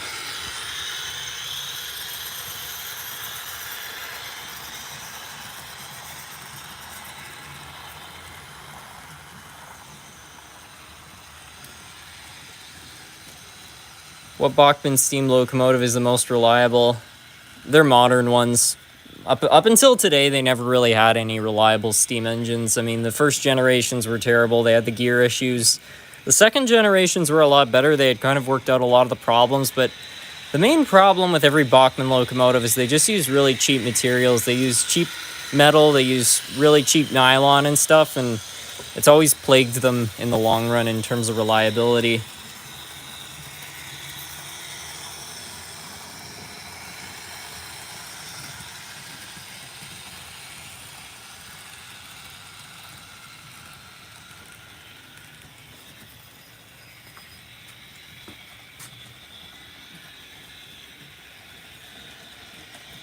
When will you buy your own house? Hopefully soon. I was actually looking at a property about 2 weeks ago. Went to go see it. But the main problem these days is, as everybody knows, things are not cheap. So that's really the major problem standing in my way of that.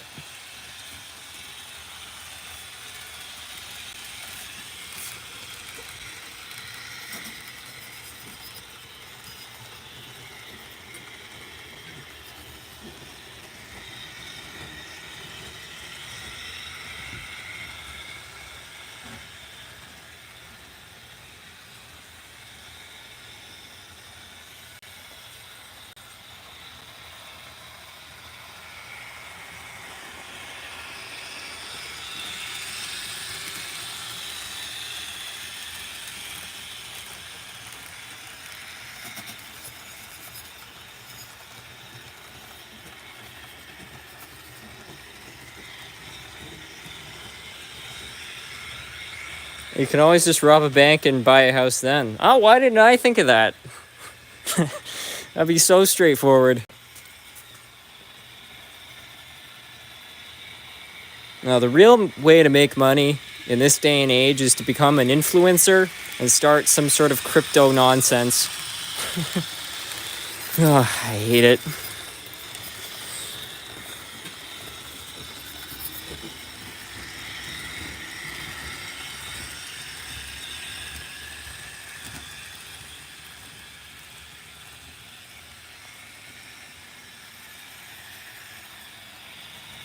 If you end up buying a house, will you keep the layout or buy a new one? Why not both?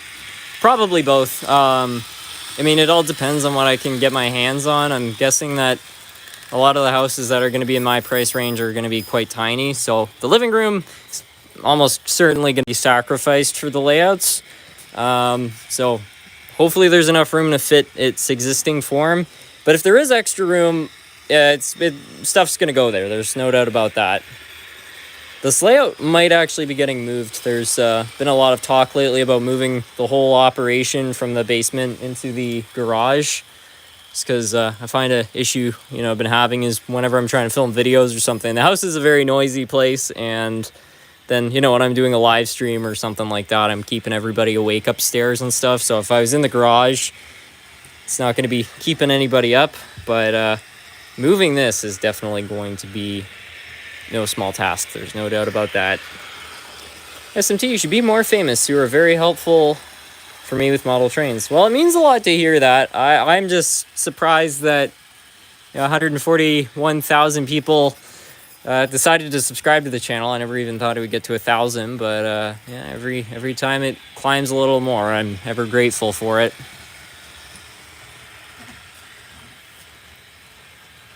Harrison, will you do a video converting Tyco turbo trains to run on traditional tracks?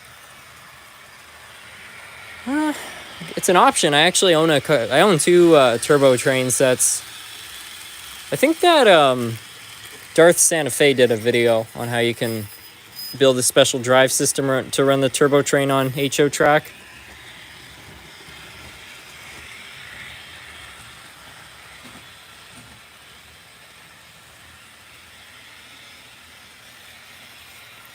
I want to see if the big boy can handle going around the mountain layout here.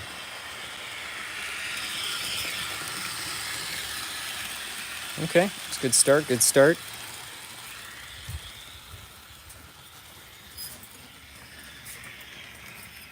You ever go train spotting? Not very much. It's not that I don't want to, it's just that Ottawa is not a very industrial city. There's hardly any freight trains around here. We get like one a week. It's ridiculous. So really all we have is Via trains, and I mean, you know, I don't want to hate on Via, but they're all kind of the same. I think the big boy has gotten stuck or something. I don't know. Let's go check that out.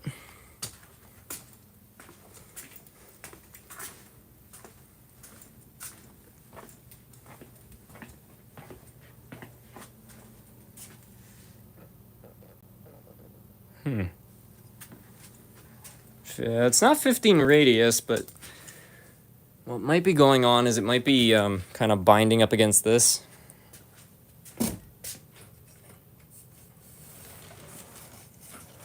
It's not.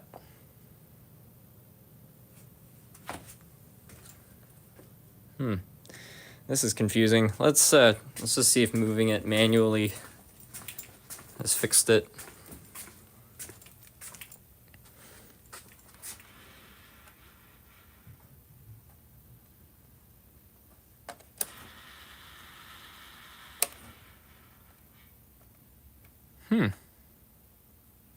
Something got jammed. I don't know. Something's not right.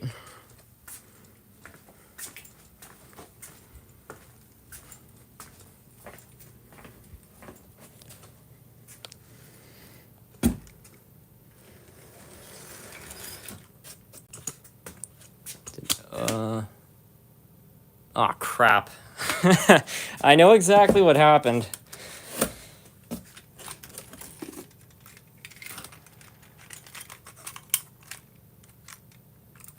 Something moved away it wasn't supposed to. Yeah, I think this just got caught there. I don't know how it moved up there, but I bet you it's gonna start right up now. I just hope it didn't do any damage, because I've seen these River Rossies do stuff like that, and when they do, they do have enough torque to actually break their own parts, so... Yeah.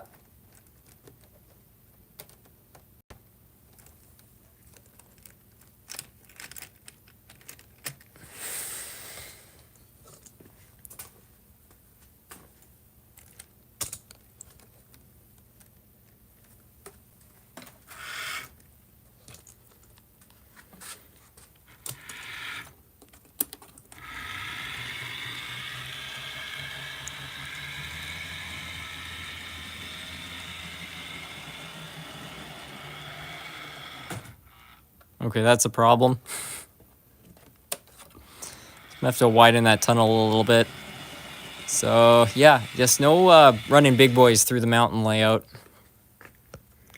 SMT, the 1920s train you got, I think uses the same drive as the Roundhouse box cab kit. I saw Darth Santa Fe video where he built one with the motor and it looks familiar. Yeah, it's funny. He was actually commenting on that video about that. Unfortunately, my drive suffered some pretty catastrophic failure after that video. I was like running it around, and I didn't know this at the time, but one of the nylon gears was split, and so the gear caught on the teeth of another gear. It jammed the whole drive up, and then since part of the drive system is made with a spring, the motor actually spun it over a bunch of times, so the spring was just a tangled mess, and I tried to wind it back, but it had stretched the metal out, so there was no recovering that. So anyway, I'll see what Darth Santa Fe has to say, because I guess his has a similar problem. And he's always quite creative when it comes to finding solutions for this stuff. So see what he does, and then probably just follow suit. Trial and error is part of the hobby. Yeah, it certainly is. Bad nylon gears are such an older problem with older model trains. Yeah, there's not... It doesn't seem like there's a brand that hasn't been affected by them at some point. I mean, even some Athearn gears are pretty good, but I've seen some of those crack. Bachmann ones are notorious for it. The proto early ones had that issue.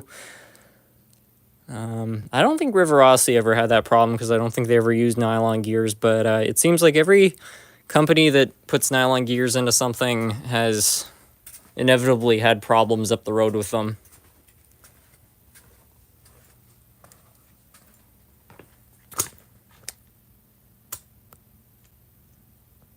Reminds me of the Bachmann 280. It was all the steam engines from the like 80s. I mean, even I worked on a British locomotive. It was probably made in like the 90s, and it had that problem too. So they're all like that.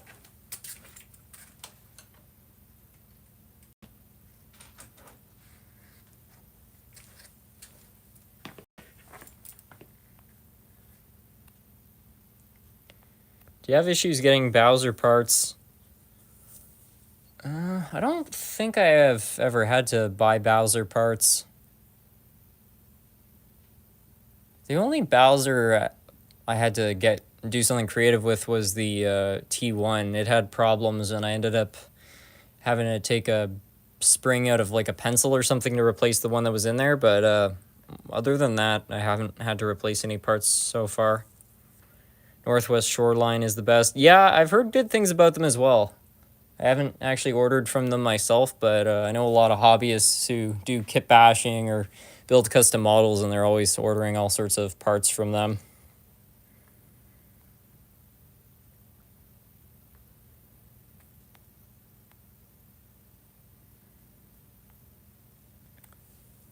Anyway, I think I'll throw something else on here. Not really sure what. First request I see, I'll run that.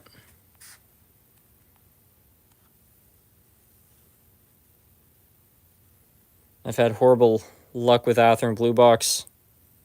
I'm surprised to hear that.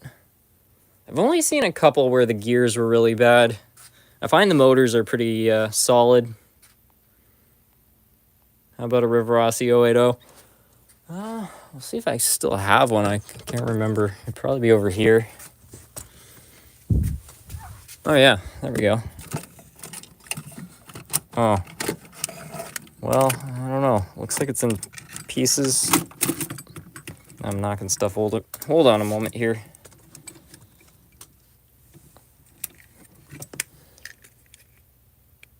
I don't think that's gonna run. I don't even know. Like, this looks like parts. I don't even know what that's doing up there.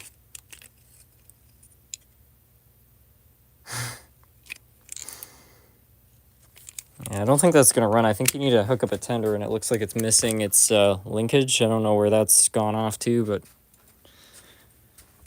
throw it on anyway.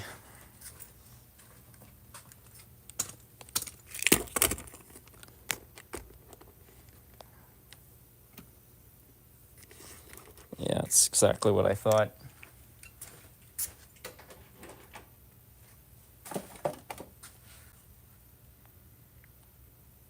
My biggest mistake was selling my trains. I had a huge collection with a switching layout, but I'm in a small apartment. I do go to Northlands when I get the bug, or to Strasbourg, PA.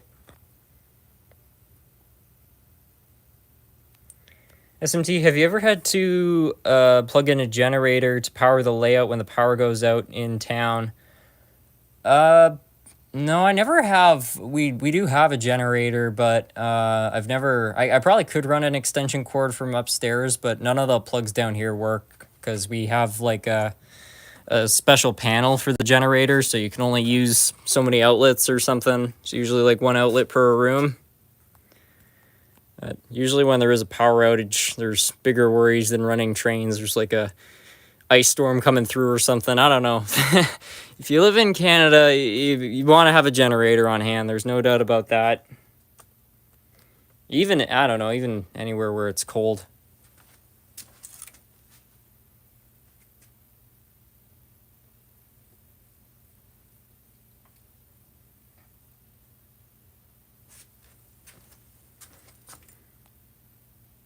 Can you run the SD70 ACE?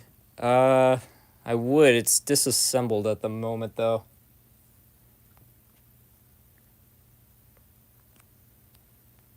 When will we get to see an N-scale layout restoration?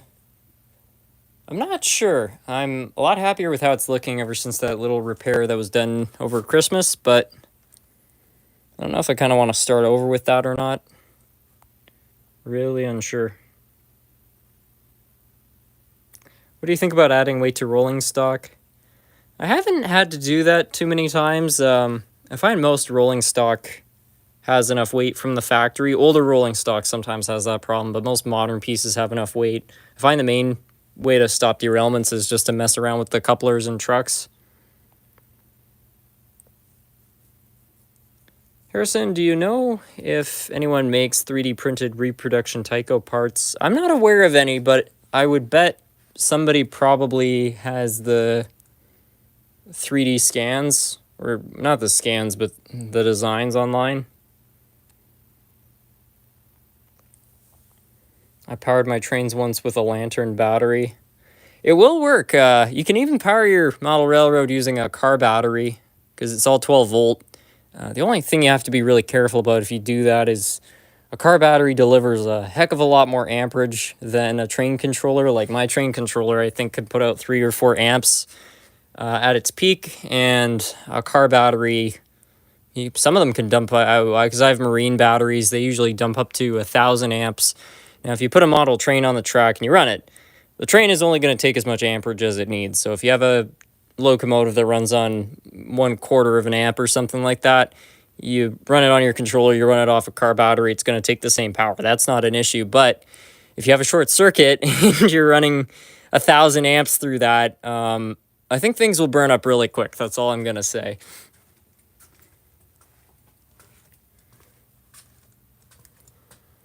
I'll throw this thing on here. Oh, what do you think of my new Oldsmobile gaskets? Crafted those up myself today.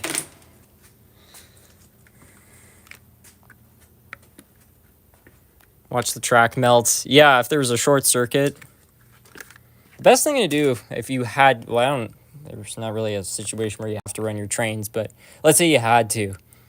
Some crazy person's broke into your house, you don't have any power, and you need to run your trains, and all you have is a car battery, you'd probably want to put a fuse or something.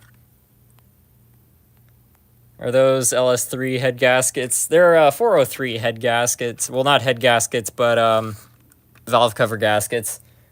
I don't think anybody could make homemade head gaskets. If you know how, I'm impressed, but yeah, I've never seen a homemade head gasket. What Oldsmobile do you own? You should make a video on it. It's a 79 Regency.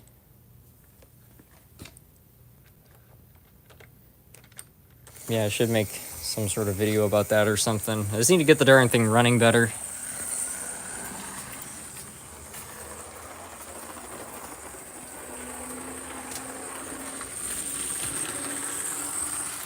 But yeah, doing a lot of upgrades to the Oldsmobile. I got it a new well, not a new carburetor, but I got it a rebuilt carburetor. So carburetor's gone through. I'm installing an electric choke instead of the thermal choke because the thermal choke thing was rusted away. So fixing that. Added gauges because those weren't there, which is pretty bad. What else have I done? Oh yeah, new distributor, new plugs, new wires. Still idles pretty rough, but I'll figure it out.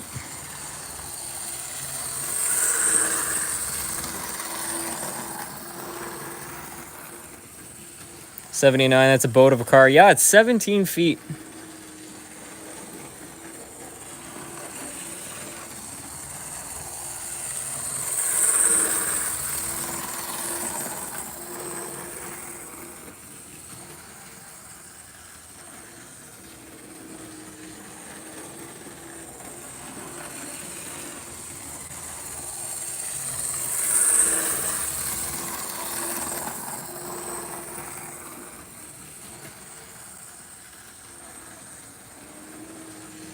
Carburetors or injectors on that beast. It's carbureted.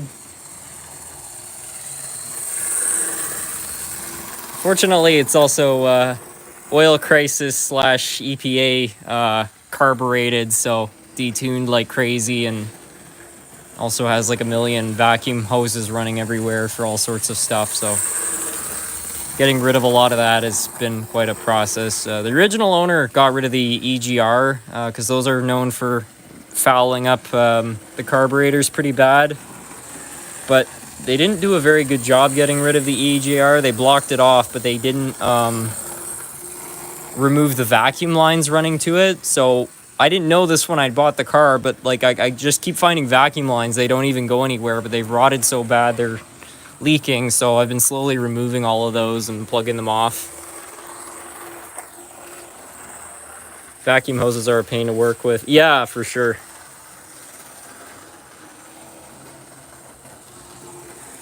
I was looking on eBay for a River Rossi Baltimore and Ohio Little Joe with the complex valve gear, but I couldn't find it. Have any suggestions? Just keep searching every day. I'm sure one will pop up. And also check on some model railroading forums, like on Facebook and stuff. Sometimes you find stuff on there.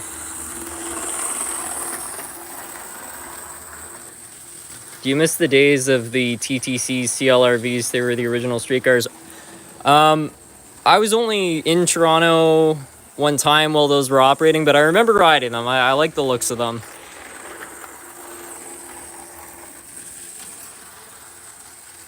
I got a 1991 Ford Crown Victoria. It has 10-ply light-duty truck tires on it. That's pretty cool. I mean, that's one thing that's really nice about the old American cars is like they basically were trucks. I know a lot of them, I think they were built on the same chassis. A lot of them I know at least used the same engine and transmission. In my case, the Oldsmobile is a 403. I think they even put that in motorhomes and stuff like that. Like everything was so cross-compatible. I can't imagine today a company, building a 2-liter engine that you could also put in a motorhome or a truck.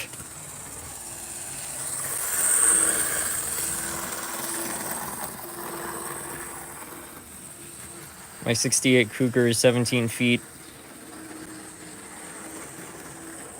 We gotta say, yeah, it's fun. Another guy's talking about having a 68 Cougar. That's cool. Most SUVs nowadays are actually considered light trucks. Yeah, you've got a point there. You should try to find an Oldsmobile and put it on your layout. Well, I was thinking about just because I have a Chevy Caprice. I have a whole bunch of these Chevy Caprices, and I mean, like, this is almost identical to the Oldsmobile. The Oldsmobile, is basically a Chevy Caprice, but with, nicer fittings. This doesn't look that different. So with a bit of painting and some adjusting, this could definitely pass as a Regency. Get the proper lights on the back because those look totally wrong, but it's pretty darn close.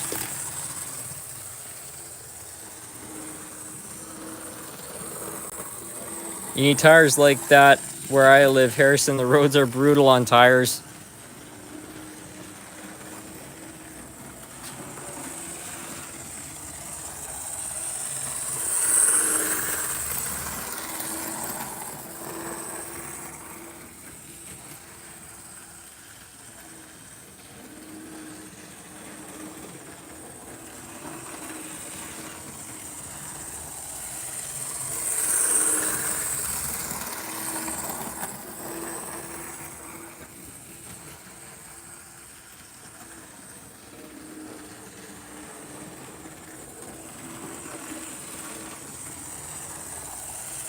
I replaced the sinistered wheels of the Athearn Blue Box RDCs with nickel silver wheels from Northwest Short Line.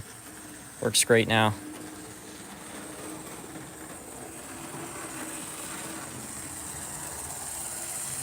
I always struggle buying HO scale road cars because I tend to buy what I like, not what you'd actually need. Well, I kind of get that because most HO scale vehicles are like really expensive, so if you're going to be buying stuff for your layout, you may as well make it stuff you like. But one technique I've kind of adopted with filling up the layout is you can buy these lots of these cars off Amazon. They're crap.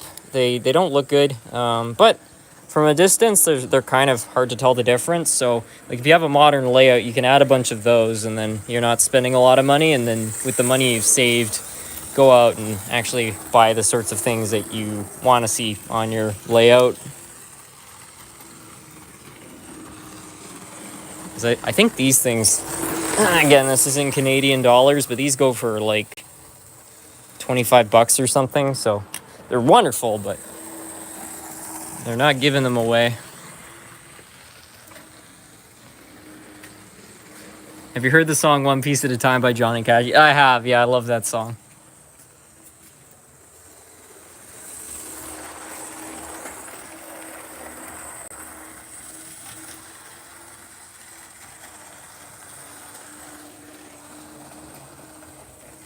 Can you run the Golden Eagle with the Amtrak cars?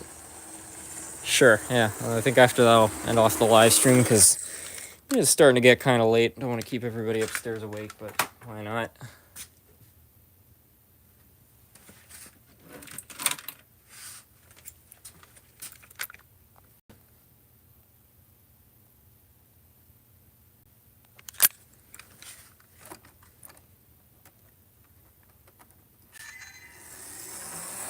I forgot there's still power in the track. Oh well. That's fine.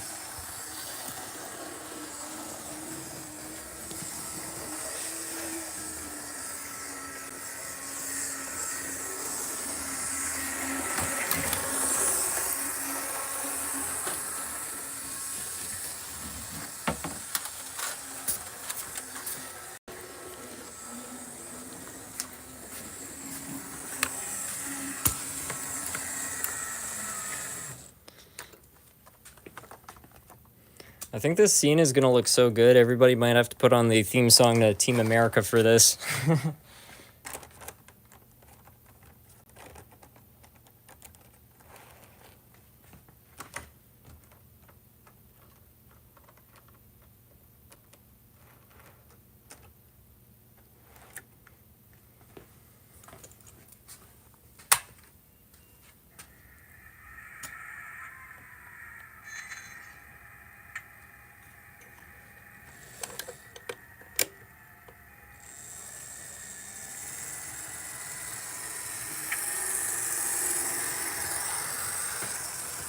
How's the raised layout working out since you did it a couple months ago? Very well. I will say it has been better than I expected for recording videos because everything is a little bit closer to the camera. But personally, it's been a lot better too because I'm just not hunched over the layout, screwing up my back. So yeah, I like that.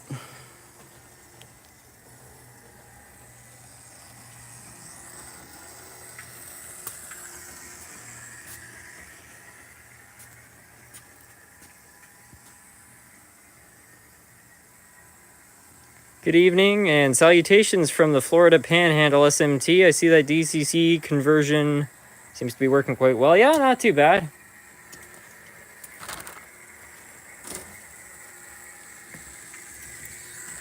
Florida Panhandle, the Keys, Florida Keys.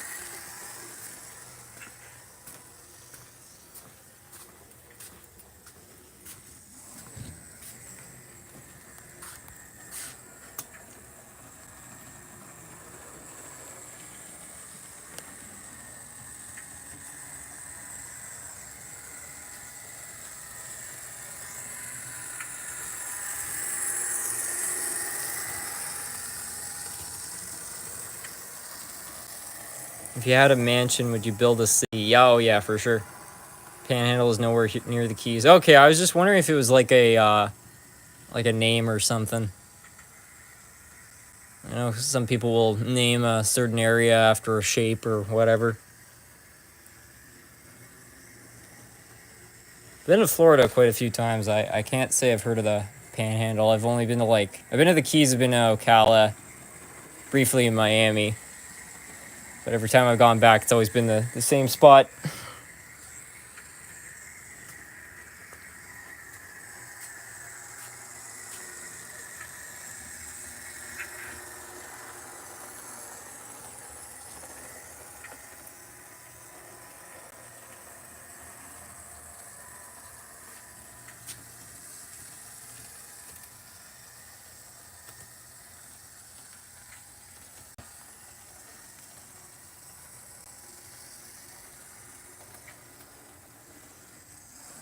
No hurricane sent. Oh no.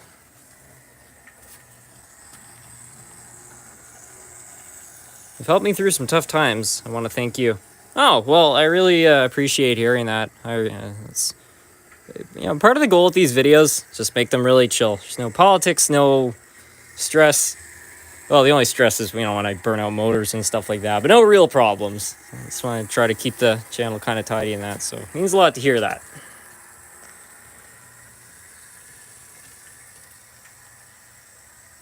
I'm worried about Florida with the hurricane. Hope the clubs will be like, yeah, I hope so too.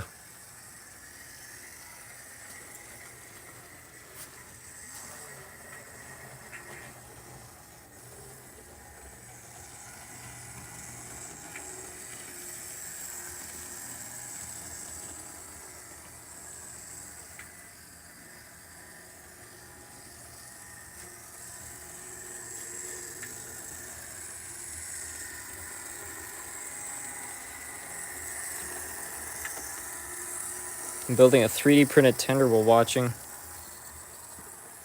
How's the Chesapeake on fire doing? I'm still running. I'll quickly run it. I really should end off the live stream, but just before I do.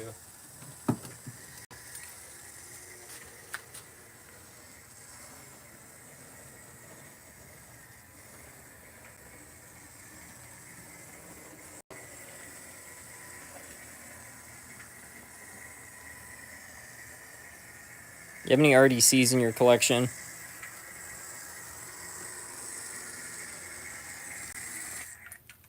Yeah, I've got a couple of them.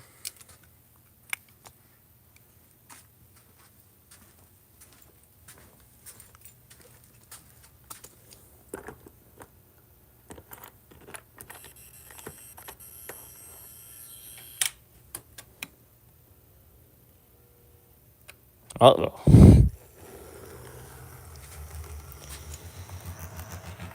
Yeah, there it is. And still pulling like quite a bit of amperage, but I don't know. I really thought that the DCC thing was going to be the end of this motor. I had a new motor ready to go because I do really care about this engine. I really like it, but I just thought the motor's already junk, so why not, just finish it off and throw something new in it. But it just refuses. See, I say that as it probably stalls out, but yeah, it just refuses to kick out. It just keeps running and running and running and running.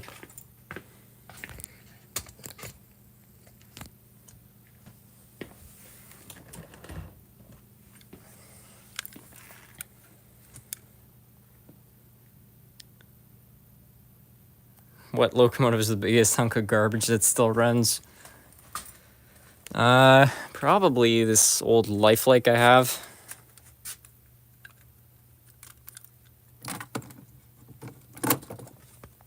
Let me see if I can find it. Yeah, this. This is a, what would it be, second generation lifelike. I got it for free about, I don't know, 10 years ago, let's just say, probably 12 years ago at this point. Some family friends, they found a lot of trains at a yard sale, and then they determined it was so bad, they just decided to give it all away, and so they gifted it to me, and this was at the bottom of a box, and somebody had a Dremel. I don't know why they did this, but they cut away, like, a lot of stuff off it. I don't even know how they removed that all neatly, but anyway, despite how bad it looks, it still runs.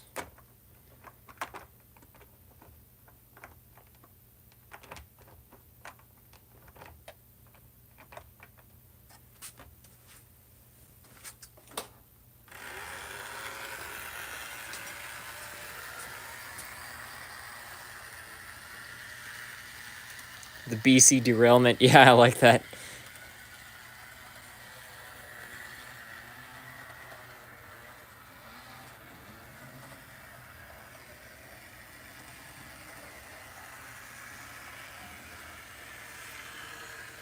Cat hair is a problem around here. I'm constantly doing preventative maintenance. Yeah, back when I had a layout, well, not a layout, but a set of track on the floor, that was a huge issue. It's funny because I did a video working on one of my old Bachmann engines, and it was packed with hair, and that was an engine I owned since it was brand new. And somebody said, well, clearly you ran it on carpet. No engine could ever get that bad without carpet flooring. And the funny thing is, like, I've been in 2 homes in my life. My mom hates carpet so badly we don't have any carpet flooring, so that engine never saw a carpet floor once in its life, and it still looked like it did just because of all the cat fur that wound its way in. Because Nerf Cat, or Sook, is it's a big shedder. He's always shedding everywhere, so I'm not really surprised.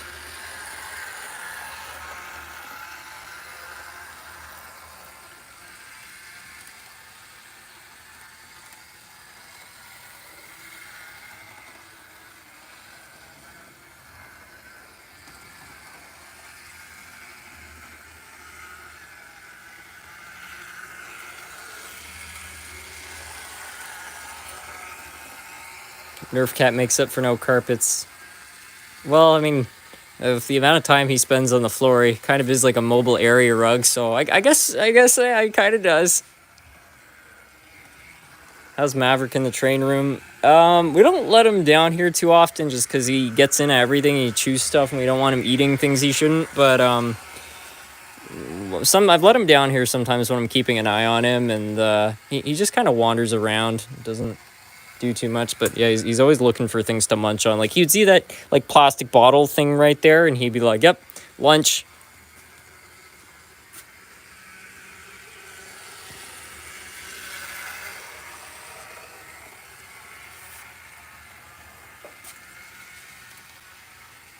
Still the puppy in him. Well, and he's the good dog of the litter, because a few weeks ago they did like a reunion where all the families that have all the dogs now, they all got together, and one of them was asking how he had been in terms of eating stuff that he shouldn't. We're like, oh, we have to keep an eye on him. And this other family's like, you're so lucky. We've had to have ours get its stomach pumped 3 times because he's eaten socks and things like that. So apparently we have the low maintenance dog, so that's good, I guess. But yeah, I'm always paranoid he's gonna munch on something he shouldn't. He's definitely eating cardboard. There's no doubt about that.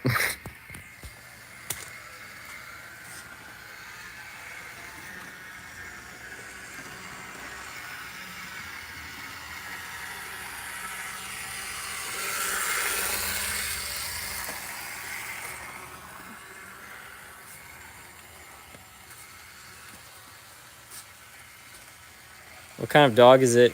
He's an Australian Shepherd.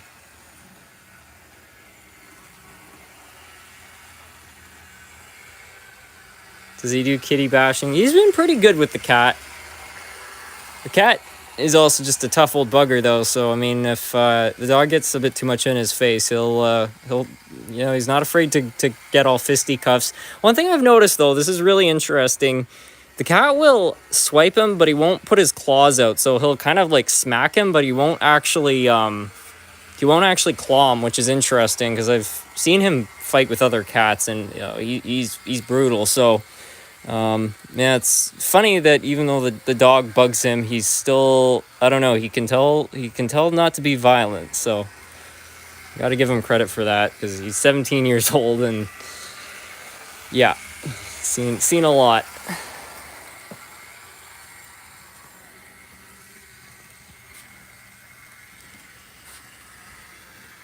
The dog doesn't care, though. The dog's just like, oh, it's cool.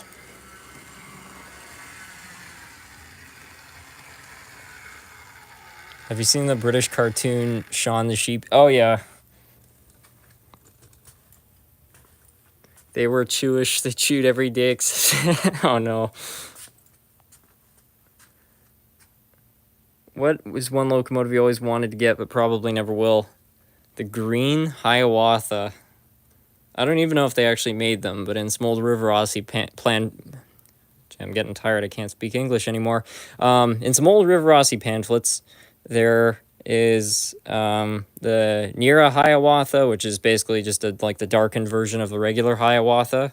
Those are somewhat rare, but I know they exist. I've seen pictures. But supposedly there's also like a hunter green Hiawatha, and I'd love to get my hands on one if they do exist, but trying to find one I think is going to be very difficult, because again, I don't know. They advertise them, but I've never actually seen one. A lot of collectors of these things claim to have never seen one either, so it's really hard to tell if they just would include one and then never actually made them. Who the heck knows? Anyways, I think I'll finish off the live stream here. Thank you all so much for joining in, everyone, this evening. And to all you folks out there in Florida, I'm really wishing you the best. I hope that this whole hurricane business, I'm sure it's not going to be easy, but I hope it's as best it can be, because, yeah, I don't envy that one bit, and I can't imagine how stressful it is. So my thoughts and prayers are going out to you. Anyways, everyone else, have a wonderful night. Thank you so much for joining in. And I think we will call it an evening.